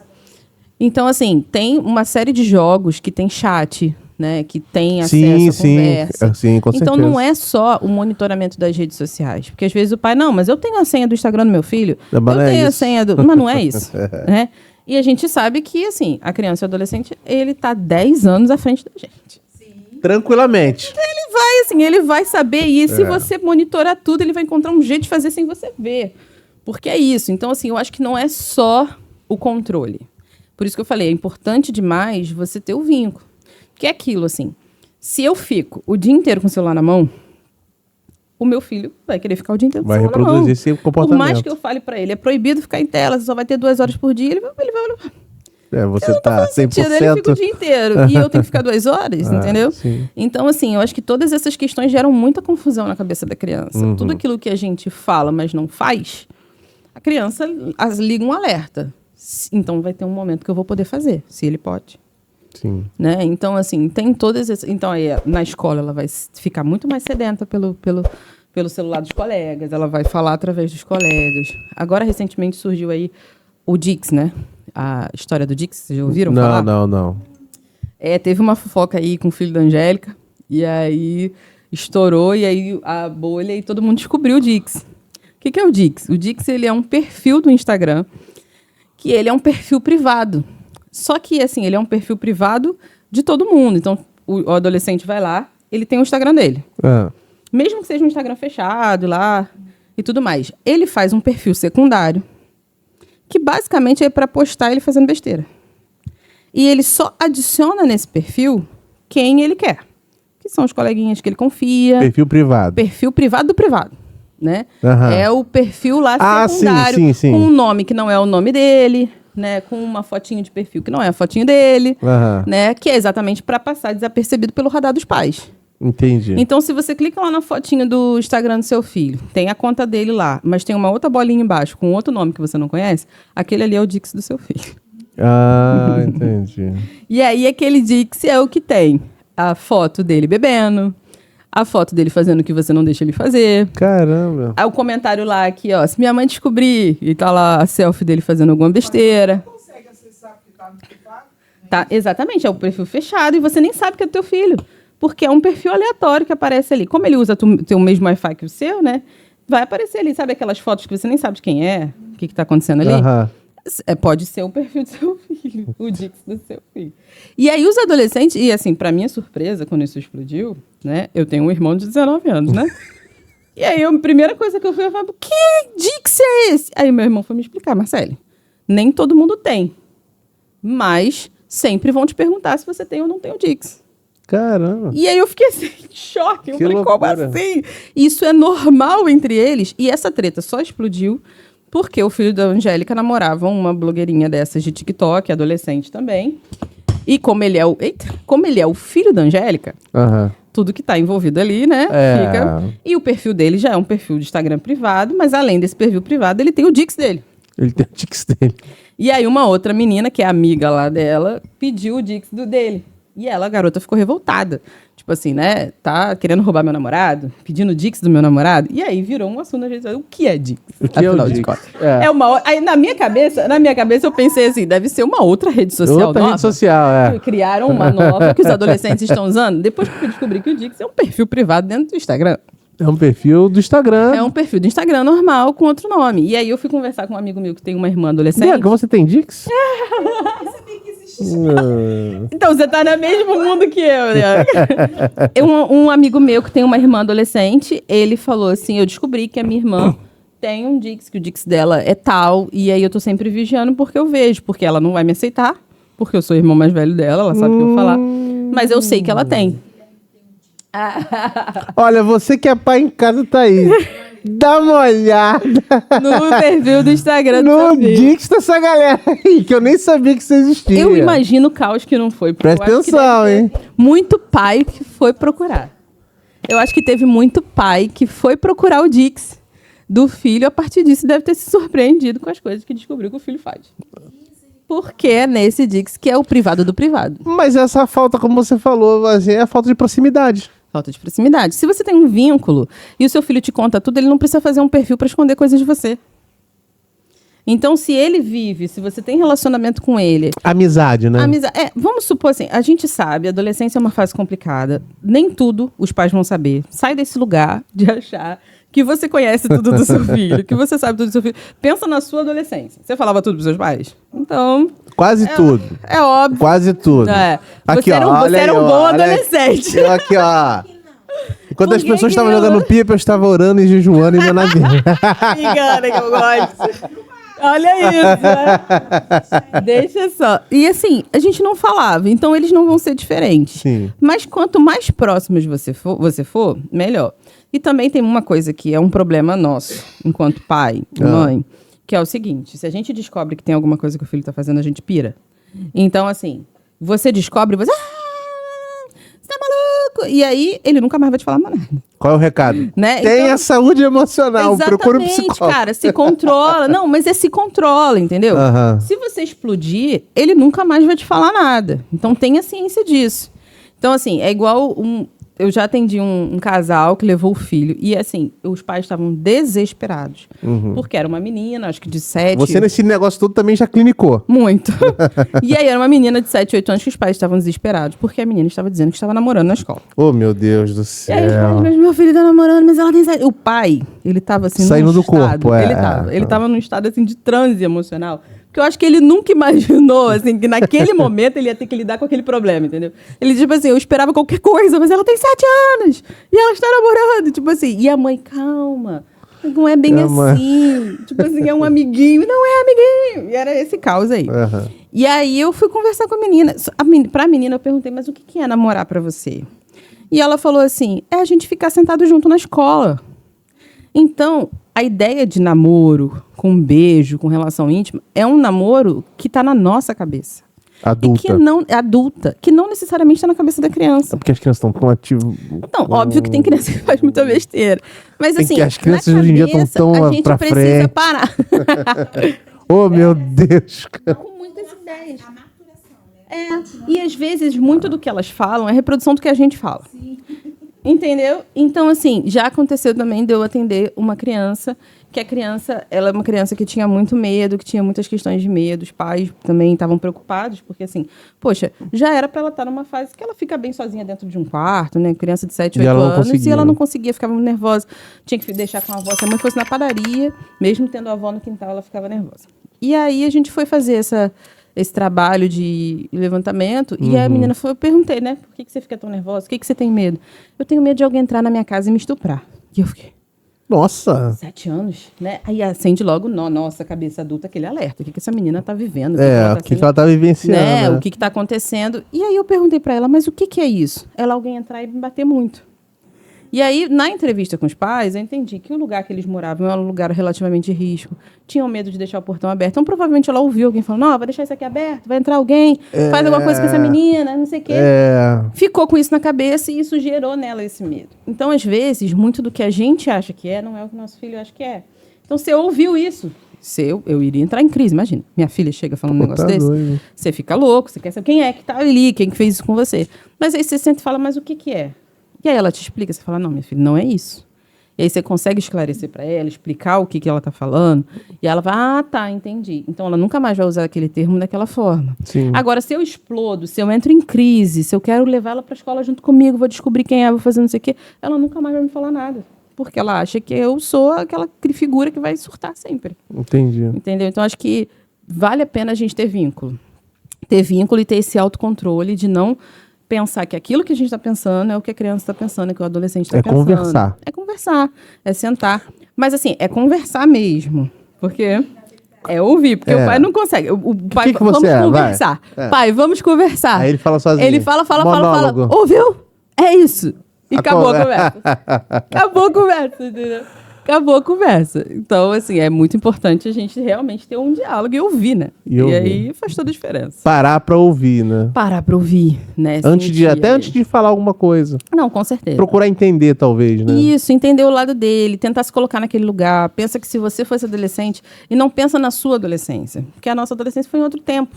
Sim. Não tinha rede social, era outra forma de fazer as coisas, né? Verdade. Então, assim, meu filho recebeu um nude, uma coisa absurda. Nossa, que absurdo. Mas, cara, na escola você recebia fotinhos também, entendeu? Então, assim, eram outros meios, mas as coisas chegavam também. Chegavam né? também. Então, Verdade. como que eu vou evitar isso agora? Orientando, Sim. né? Então, assim, as coisas... nunca toma a sua vida como parâmetro, mas sempre ali ouvindo. Acho que ouvir... Ter vínculo, ter proximidade é a chave para uma relação. É a chave para poder, talvez blindar não, mas construir alguma coisa ali no seu filho ali, porque ele não venha... Exato.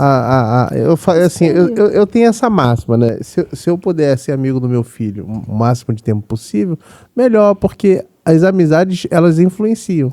E se o amigo dele for eu vou influenciá-lo. Exato. Se eu deixar outras pessoas serem amigo dele 100%, eu vou perder completamente meu poder de influenciá-lo pro melhor. Exatamente. E se ele tiver mesmo confiança de falar as coisas para você, de saber que você não vai reagir de uma forma absurda, que você não vai expor. Então, já ouvi muitas meninas falarem, eu contei pra minha mãe, mas quando eu vi, ela já tinha falado pra todas as amigas dela. Entendi. Né? Então, assim, minha filha tá com namoradinha, aí fica feliz, né? E conta pra todo mundo. Então, ela perde a confiança. Então, ela não fala mais, porque ela não quer que aquilo saia dali. Isso é muito difícil pra gente, porque a gente tem uma tendência a não perceber o crescimento dos nossos filhos. A não ver isso, a não olhar para isso.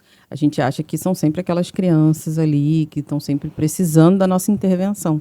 E às vezes o que eles precisam não é da nossa intervenção, é do nosso aconselho, né? É do nosso cuidado, do nosso carinho. Eu acredito em fases, existem fases para isso. Com certeza. A primeira infância, eu acredito muito que é o momento do comando mesmo.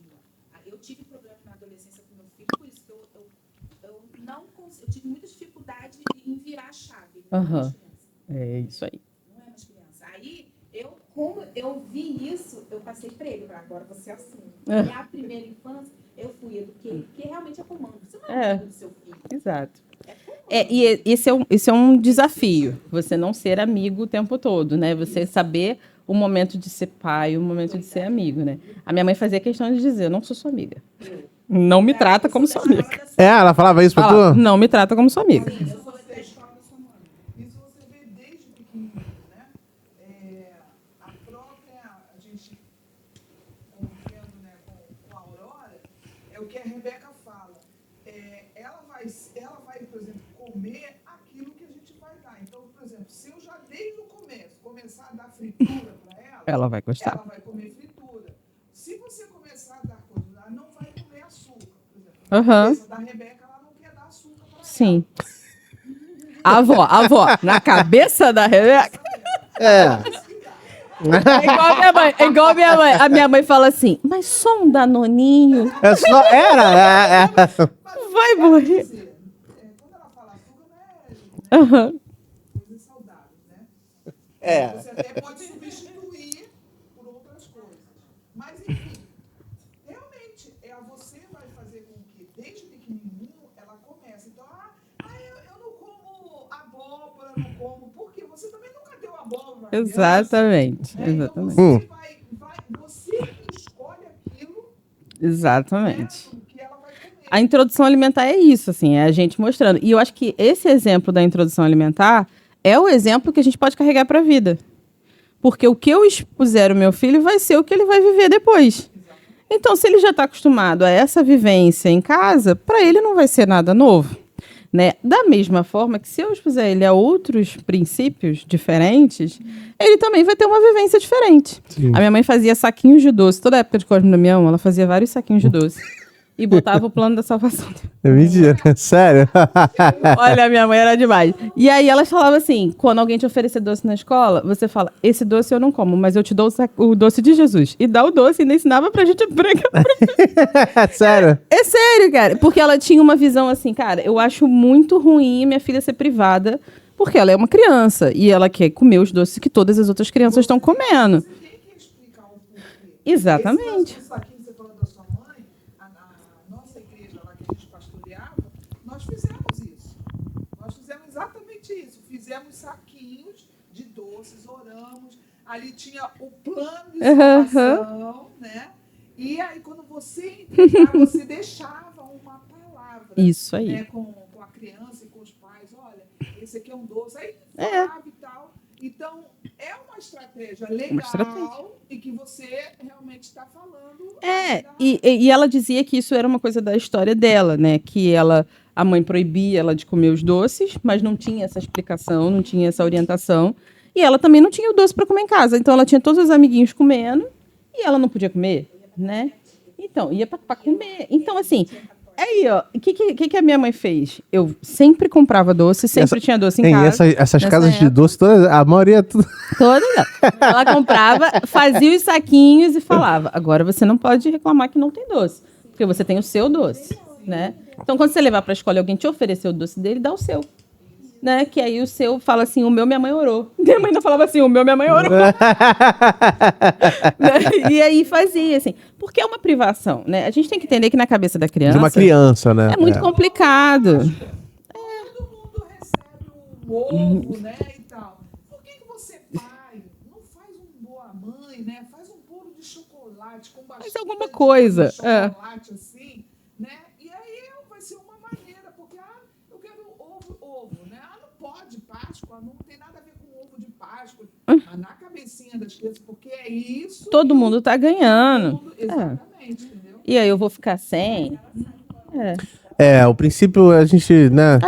E aí é isso que a gente falou desde o começo, né, Felipe? É você ter família, é você ter estrutura, é você ter lugar. Mas nem todo mundo tem.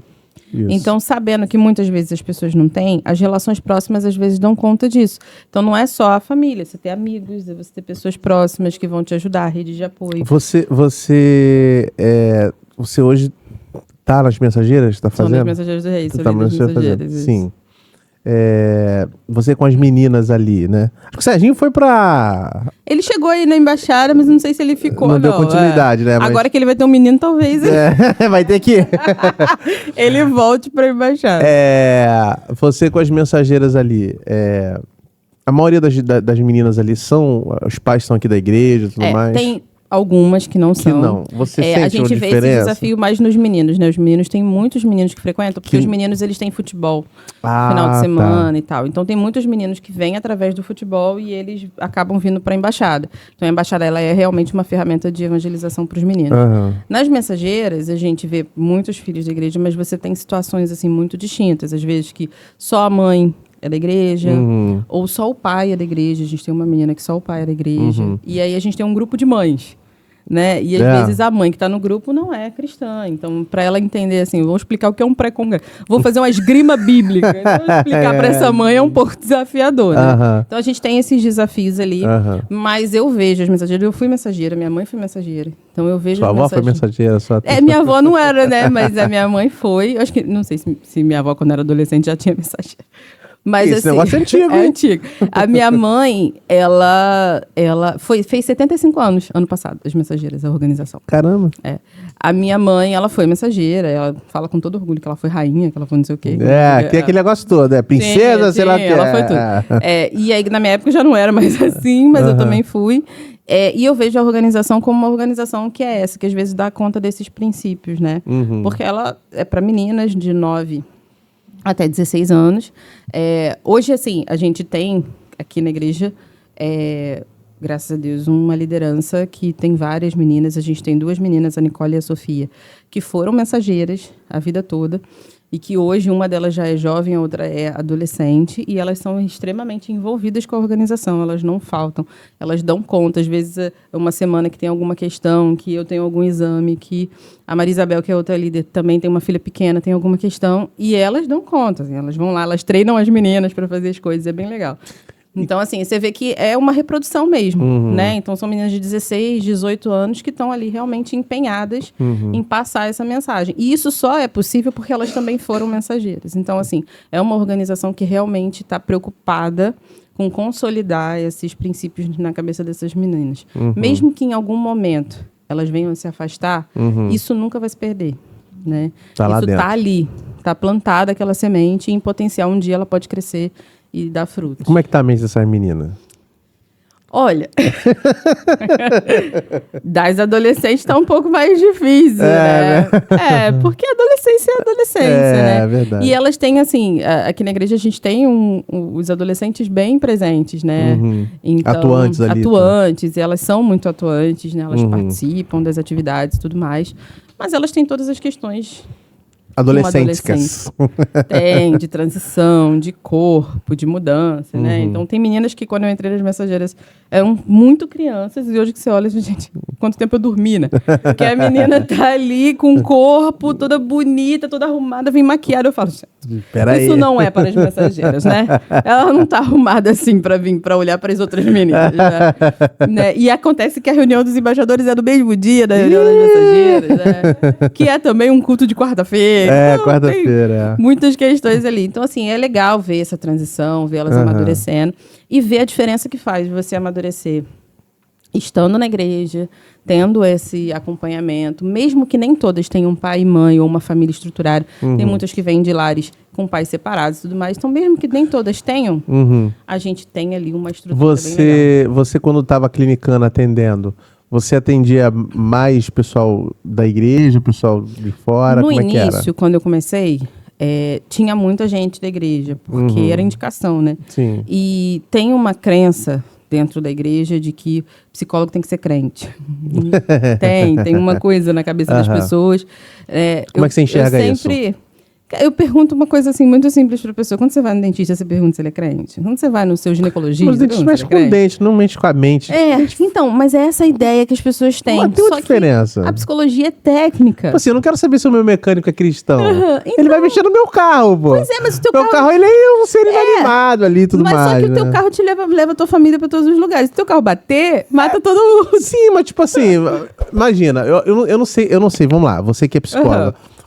O psicólogo, ele exerce uma influência sobre uma pessoa? Psicologia é técnica. É. Tudo que a pessoa faz a partir dali, seja qual for a abordagem. Hoje a gente tem algumas abordagens dentro da psicologia, que são formas diferentes de enxergar o ser humano.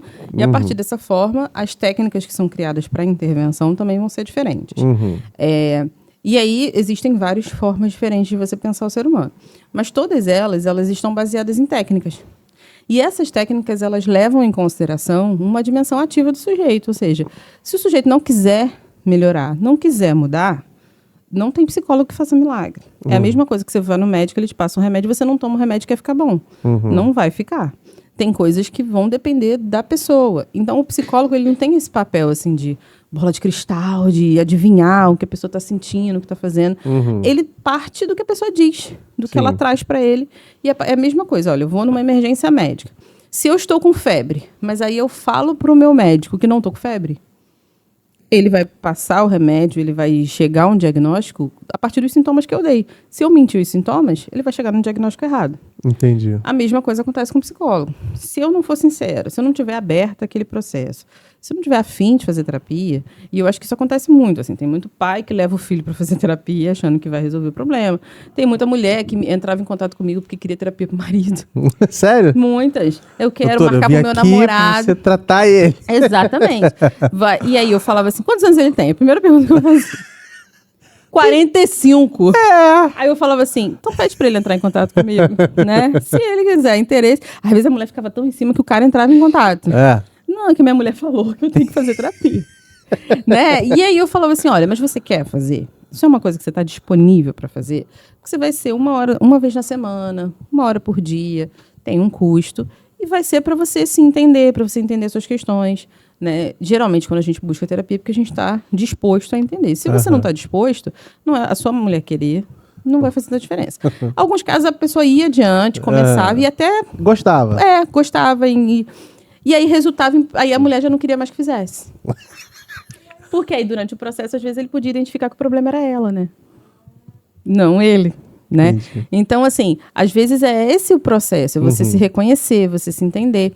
E isso não necessariamente vai estar ligado. Aliás, a gente tem orientações. A gente tem orientações éticas bem fortes do Conselho, né? Orientando em relação a isso. Né? A dimensão religiosa, ela não pode estar no seu tratamento. A pessoa ela precisa ter abertura para falar sobre isso. E eu acho que é até um ganho quando uma pessoa cristã vai fazer terapia com um psicólogo não cristão, porque ela tem que gastar um tempo da sessão dela para explicar a igreja.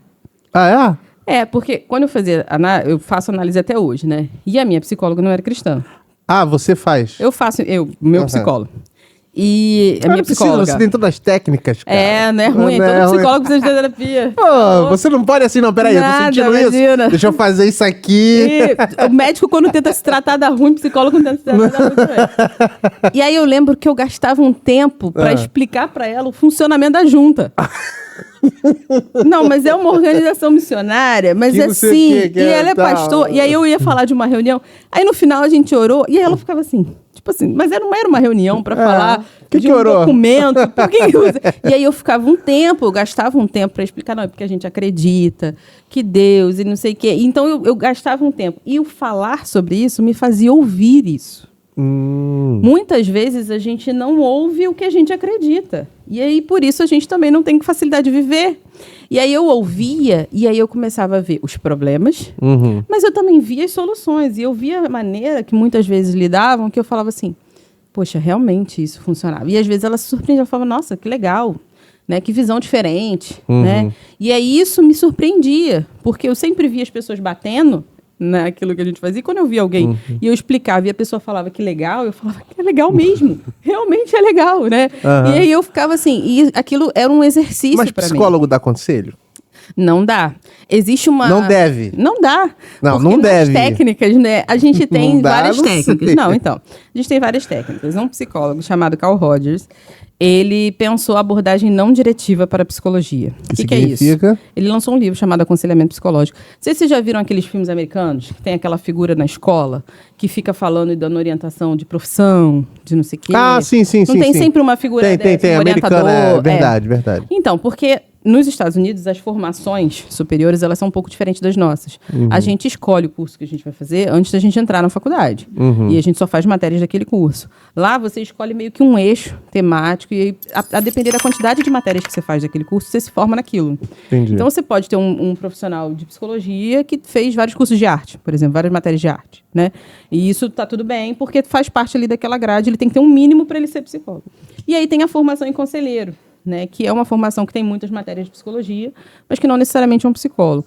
E ele fez um livro exatamente para orientar esses caras, porque ele perceberam o seguinte: o cara ia aconselhar o aluno lá na escola, aí eu falava assim, olha, você só tirou nota boa em física, matemática, não sei o quê, por que você não vai para a área de exatas, não faz alguma coisa assim, você se dá tão bem? E aí eles perceberam que sempre que eles faziam isso, a pessoa fazia exatamente o contrário, o adolescente. Ou fazia exatamente o contrário, ou ela não dava muita atenção para aquilo. Entendi. E aí eles foram para uma abordagem que eles chamaram de abordagem não diretiva. Não direito. O que significa isso? Ele pedia para a pessoa analisar o seu próprio currículo. Fala para mim, onde você tem as suas melhores notas? Ele falava, pô, minha melhor nota é em física, minha melhor nota é em matemática. Quais cursos você acha que tem a ver com essas matérias? Aí a pessoa respondia, engenharia, matemática, física. E aí ele perguntava assim, você já pensou em fazer algumas delas, faculdade? Ele, pode ser que engenharia eu me dê bem. Então, dá uma olhada nas matérias desse curso, vê se você se identifica. Ele não decidiu nada.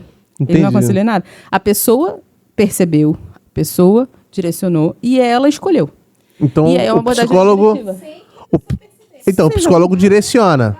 Então, essa é a abordagem não diretiva. Eu vou fazer isso lá em casa. É? Não, mas ele não direcionou. Aí o Serginho tá lá sentado. Serginho, Vamos supor, será que aquela louça, assim... ela precisa ser lavada, realmente? Mas olha só, pensa junto comigo.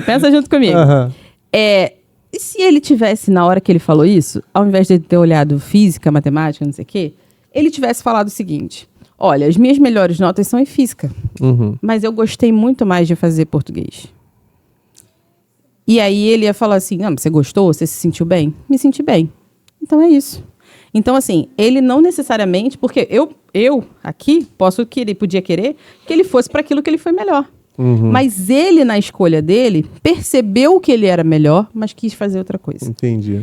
Isso é a abordagem não diretiva. É você chegar e levar o sujeito a refletir sobre o que ele está sentindo. E Mas todo psicólogo tem uma linha, ou não? Tem. Eu vou falar das Vai. linhas. A gente vai ficar aqui 2 horas. Ué? Mas, na verdade, por exemplo, o atendimento realmente pastoral, no caso é o que eu faço, é exatamente isso. Eu não falo para a pessoa faz isso, ou você escolheu isso errado. Eu faço ela refletir, dou algumas opções. Opções não é que eu estou dando verdadeiro ou falso, não. Mas eu faço com que ela veja os pontos que ela não está vendo. Então, ou seja, poxa, realmente está acontecendo isso porque eu estou fazendo isso, ou está rolando isso porque eu estou deixando de fazer isso. Então, a gente faz exatamente isso, fazer com que a pessoa veja uma coisa que ela não está vendo.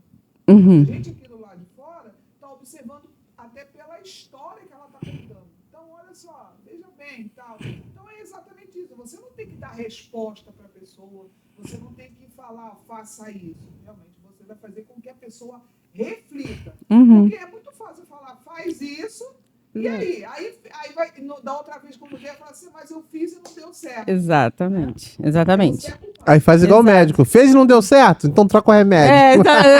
Vamos tentar outro jeito. E assim, existem sim várias abordagens clínicas dentro da psicologia. Aham.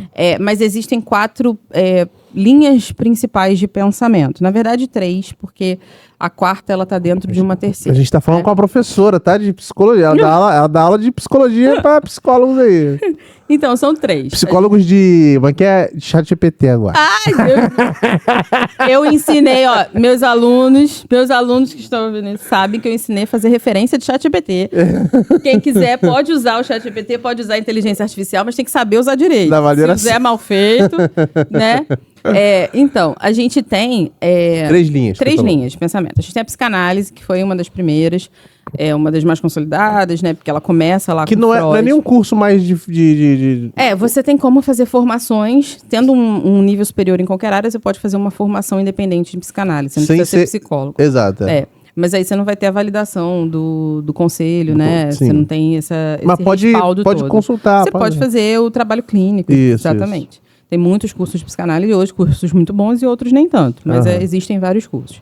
E a ideia da psicanálise, né, foi um neurologista que criou. O Freud, ele era um neurologista e ele tinha uma visão ele começou a perceber que tinham coisas que aconteciam com o comportamento das pessoas, com a vida das pessoas, que não correspondiam ao lugar ali onde ela tinha uma lesão. Não tinha nenhuma lesão física, né? Ele falou, então tem um sistema ali psíquico que a gente precisa entender. E aí ele cria essa teoria da psicanálise, e é uma teoria que tem como centro a ideia de que nós temos uma dimensão inconsciente, que se forma a partir das nossas experiências. Tudo aquilo que não é tolerável à consciência, a gente passa para essa dimensão inconsciente.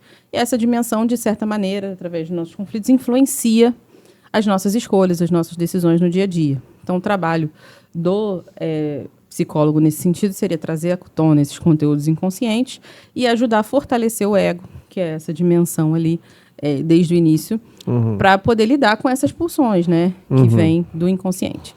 Uma segunda linha foram o Albert Ellis e o Iron Beck. Psicólogo, psicanalista. É isso? Isso. Aí. Mas aí eu posso ser psicólogo e usar a abordagem Da como psicanálise. abordagem da psicanálise. Ah, E você entendi. escolhe uma delas para você seguir, entendi. fazer estágio e tal. Nos períodos finais da faculdade, você escolhe uma linha Uma para se linha. aprofundar e atender. Uhum. A segunda linha de pensamento é a linha cognitivo-comportamental. Né? A gente teve 2 autores, o Albert Ellis e o Aaron Beck. O Beck veio da psicanálise, ele era psicanalista também, só que ele começou a perceber que, de repente, a parte consciente tivesse uma influência maior do que o Freud achava.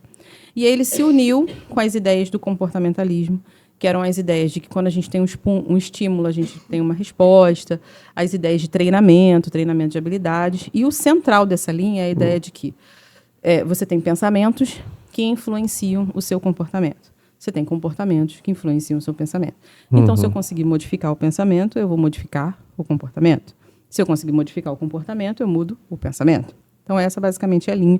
Todas as técnicas vão estar relacionadas a essa ideia principal. Sim. A terceira é a abordagem existencial, né? Fenomenológica existencial, que ela está muito mais... Todas essas outras, elas vieram de médicos, de pessoas que já estavam na clínica. A abordagem existencial, ela tem uma influência muito mais forte da filosofia, né? De uma ideia de que o sujeito ele só pode se definir como quem ele é se ele passar pela experiência. Então, por exemplo, você me indica um sorvete. Você fala, pô, Marcelo, come aquele sorvete ali, sorvete é muito bom. Eu só vou poder dizer se aquele sorvete é bom ou ruim a partir do momento que eu experimentar aquele sorvete, que eu viver a experiência de comer o sorvete. E eu vou poder dizer, pô, o Felipe tem razão, esse sorvete é muito bom. Ou eu vou discordar, falar, não gostei muito. Ele gostou, mas eu não gostei muito.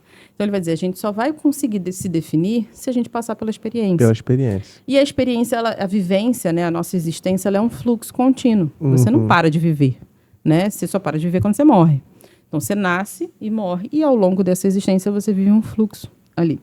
Então, eu não posso tirar essa pessoa do fluxo, ou eu sair do fluxo e olhar para ela e dizer, você tem isso. Porque eu estaria saindo desse fluxo. Então, um exemplo que eles dão é, por exemplo, o exemplo da avaliação psicológica.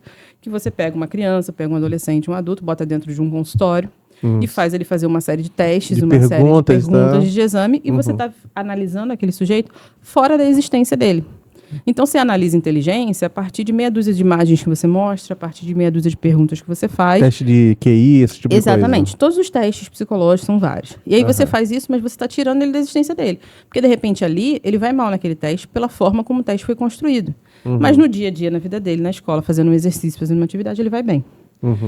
Então, você está tirando. Então, eles vão ser muito críticos dos diagnósticos, vão ser muito críticos da padronização, né? De você dizer que a pessoa tem isso, tem aquilo. Eles vão se voltar muito mais a quem aquele sujeito é, né, a como ele funciona, e vai ter muita questão do encontro. E aí, dentro dessa abordagem existencial, a gente tem a Gestalt terapia, que é essa visão que vai estar muito voltada ao encontro, aos insights, ao aqui e agora, as tomadas de consciência, ao invés de você ficar preso ao que aconteceu, o que você está vivendo hoje, como você se sente hoje.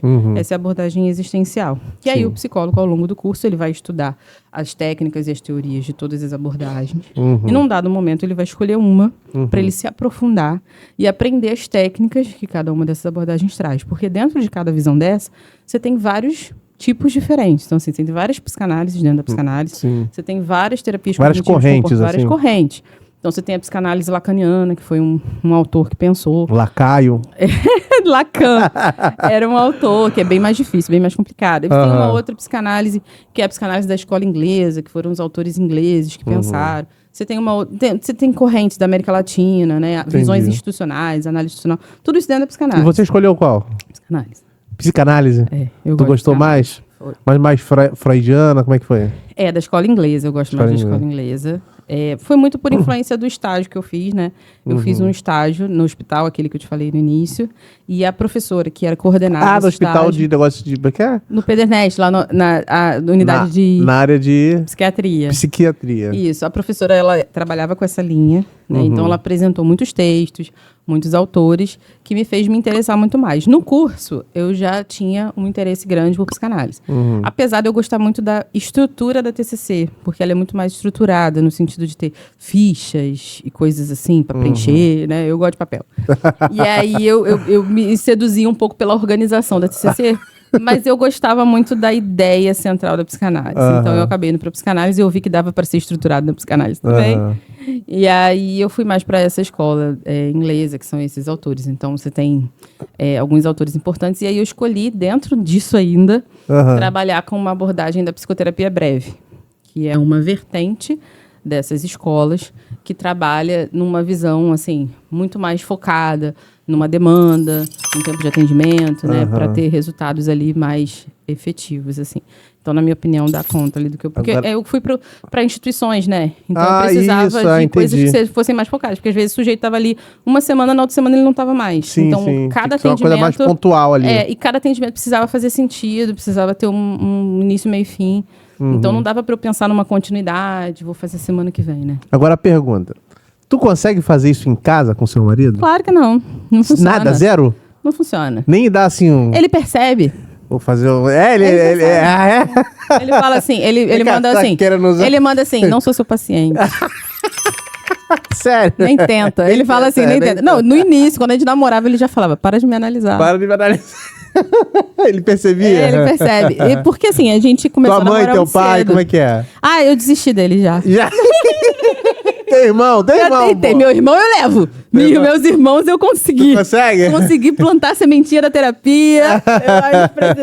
Agora meu pai e minha mãe... Eu não consegui fazer minha mãe fazer terapia com câncer, Felipe. Eu vou conseguir. Não conseguiu? Não consegui. Mãe, vamos fazer. Minha mãe, não precisa, tô ótimo.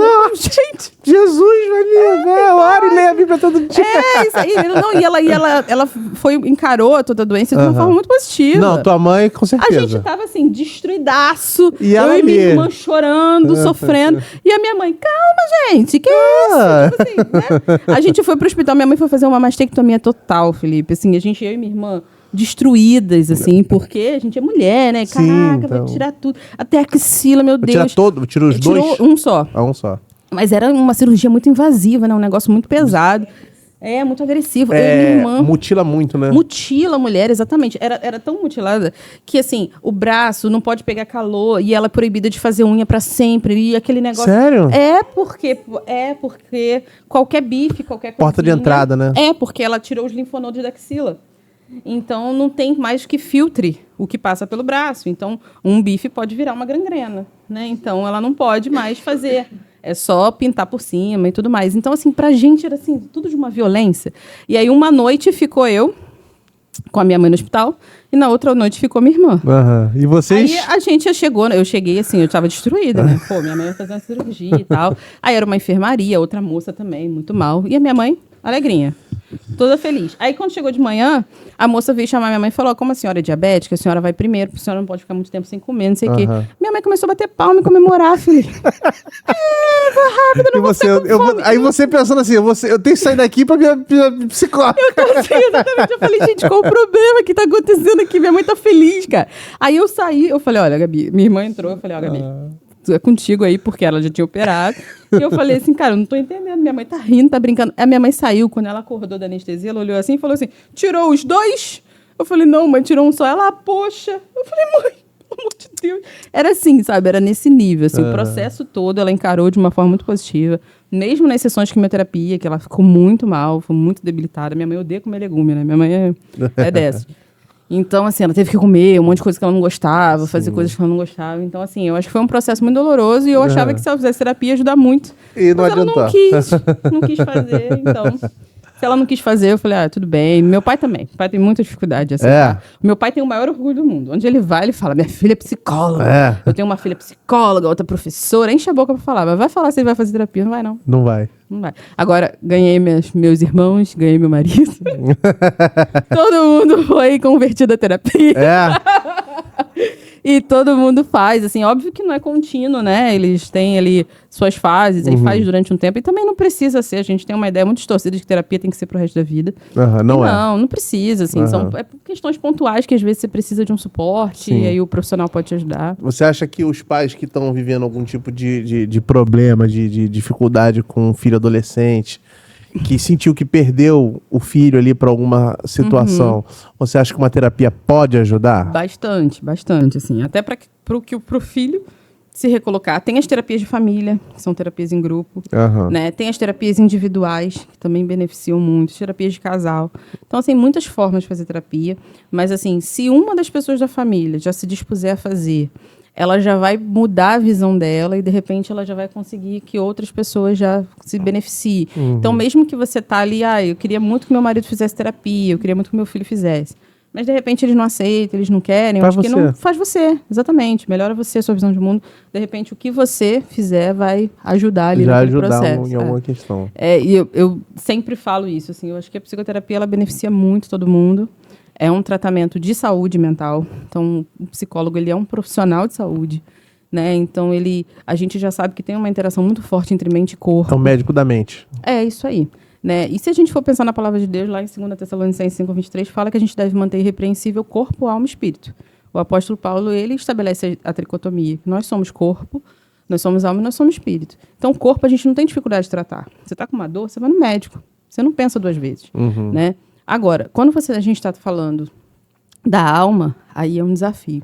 Porque as pessoas têm muita resistência, porque elas têm realmente muita dificuldade de aceitar que precisa também de tratamento. Assim como você precisa também do espírito, você precisa de aconselhamento pastoral, precisa fazer jejum, precisa oração, você precisa cuidar da alma.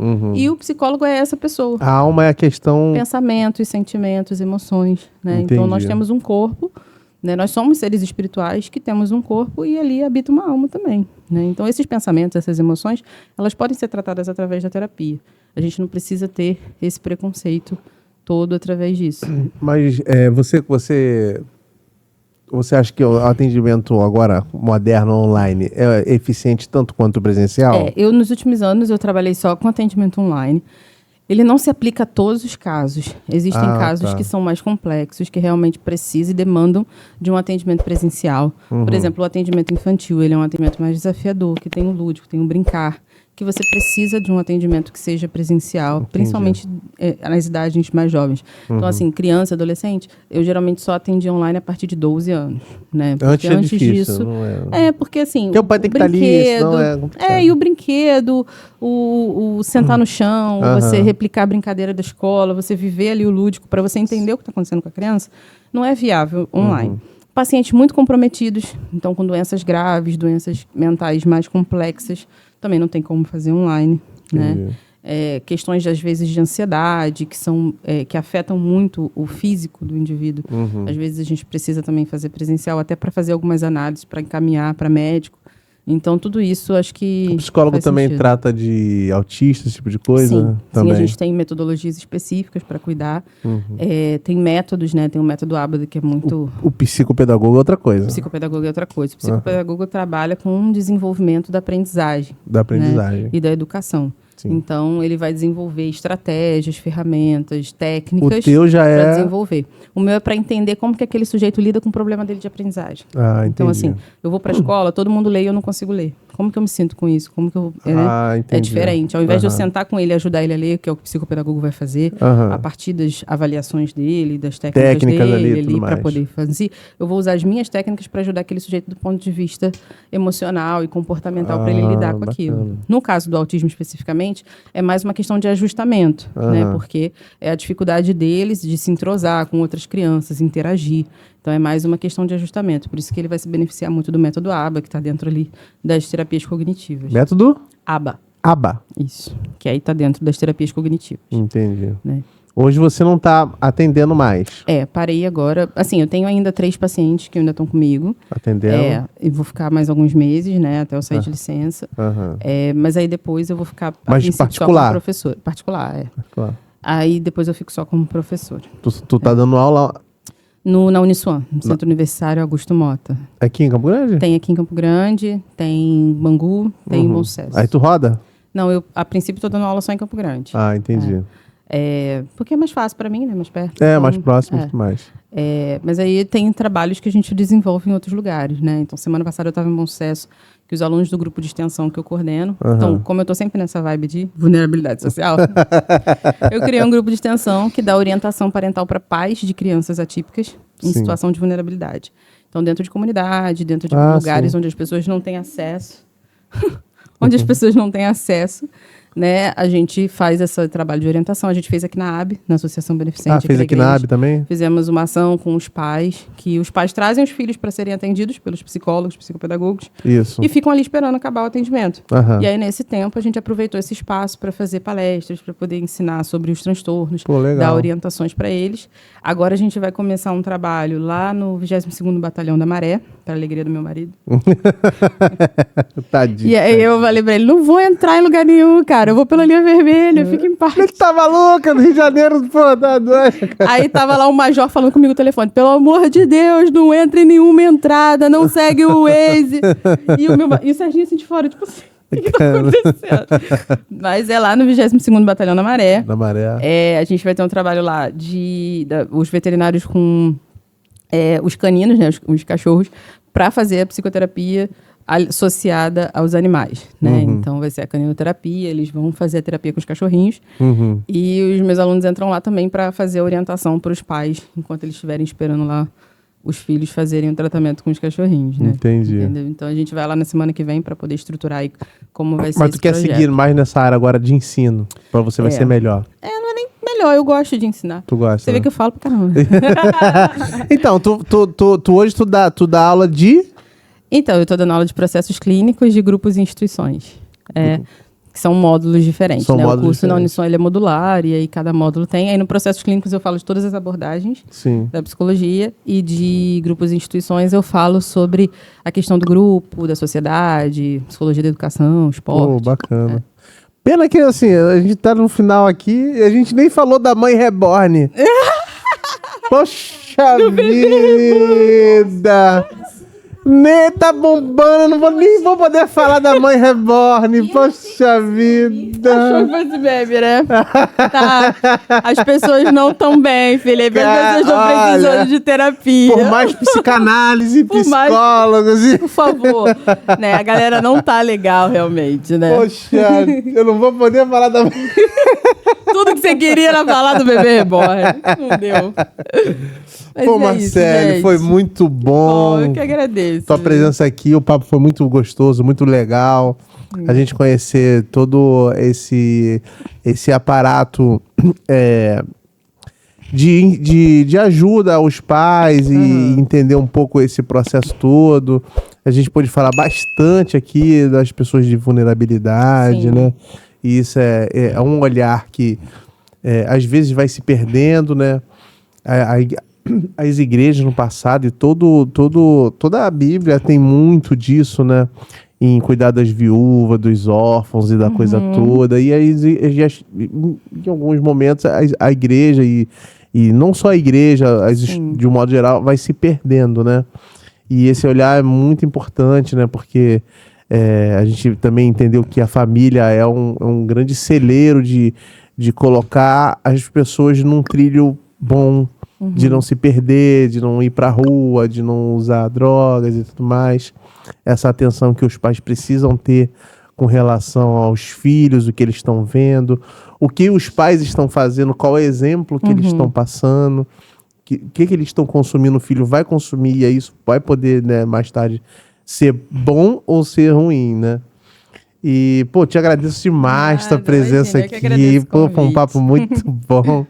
E você que tá em casa aí, não esquece de compartilhar, curtir. A gente vai deixar aqui o teu Instagram, né? Vai deixar os dados da Marcele aqui. Qualquer dúvida, procura ela lá, bate um papo com ela lá, que ela é do bem aí. Tamo junto.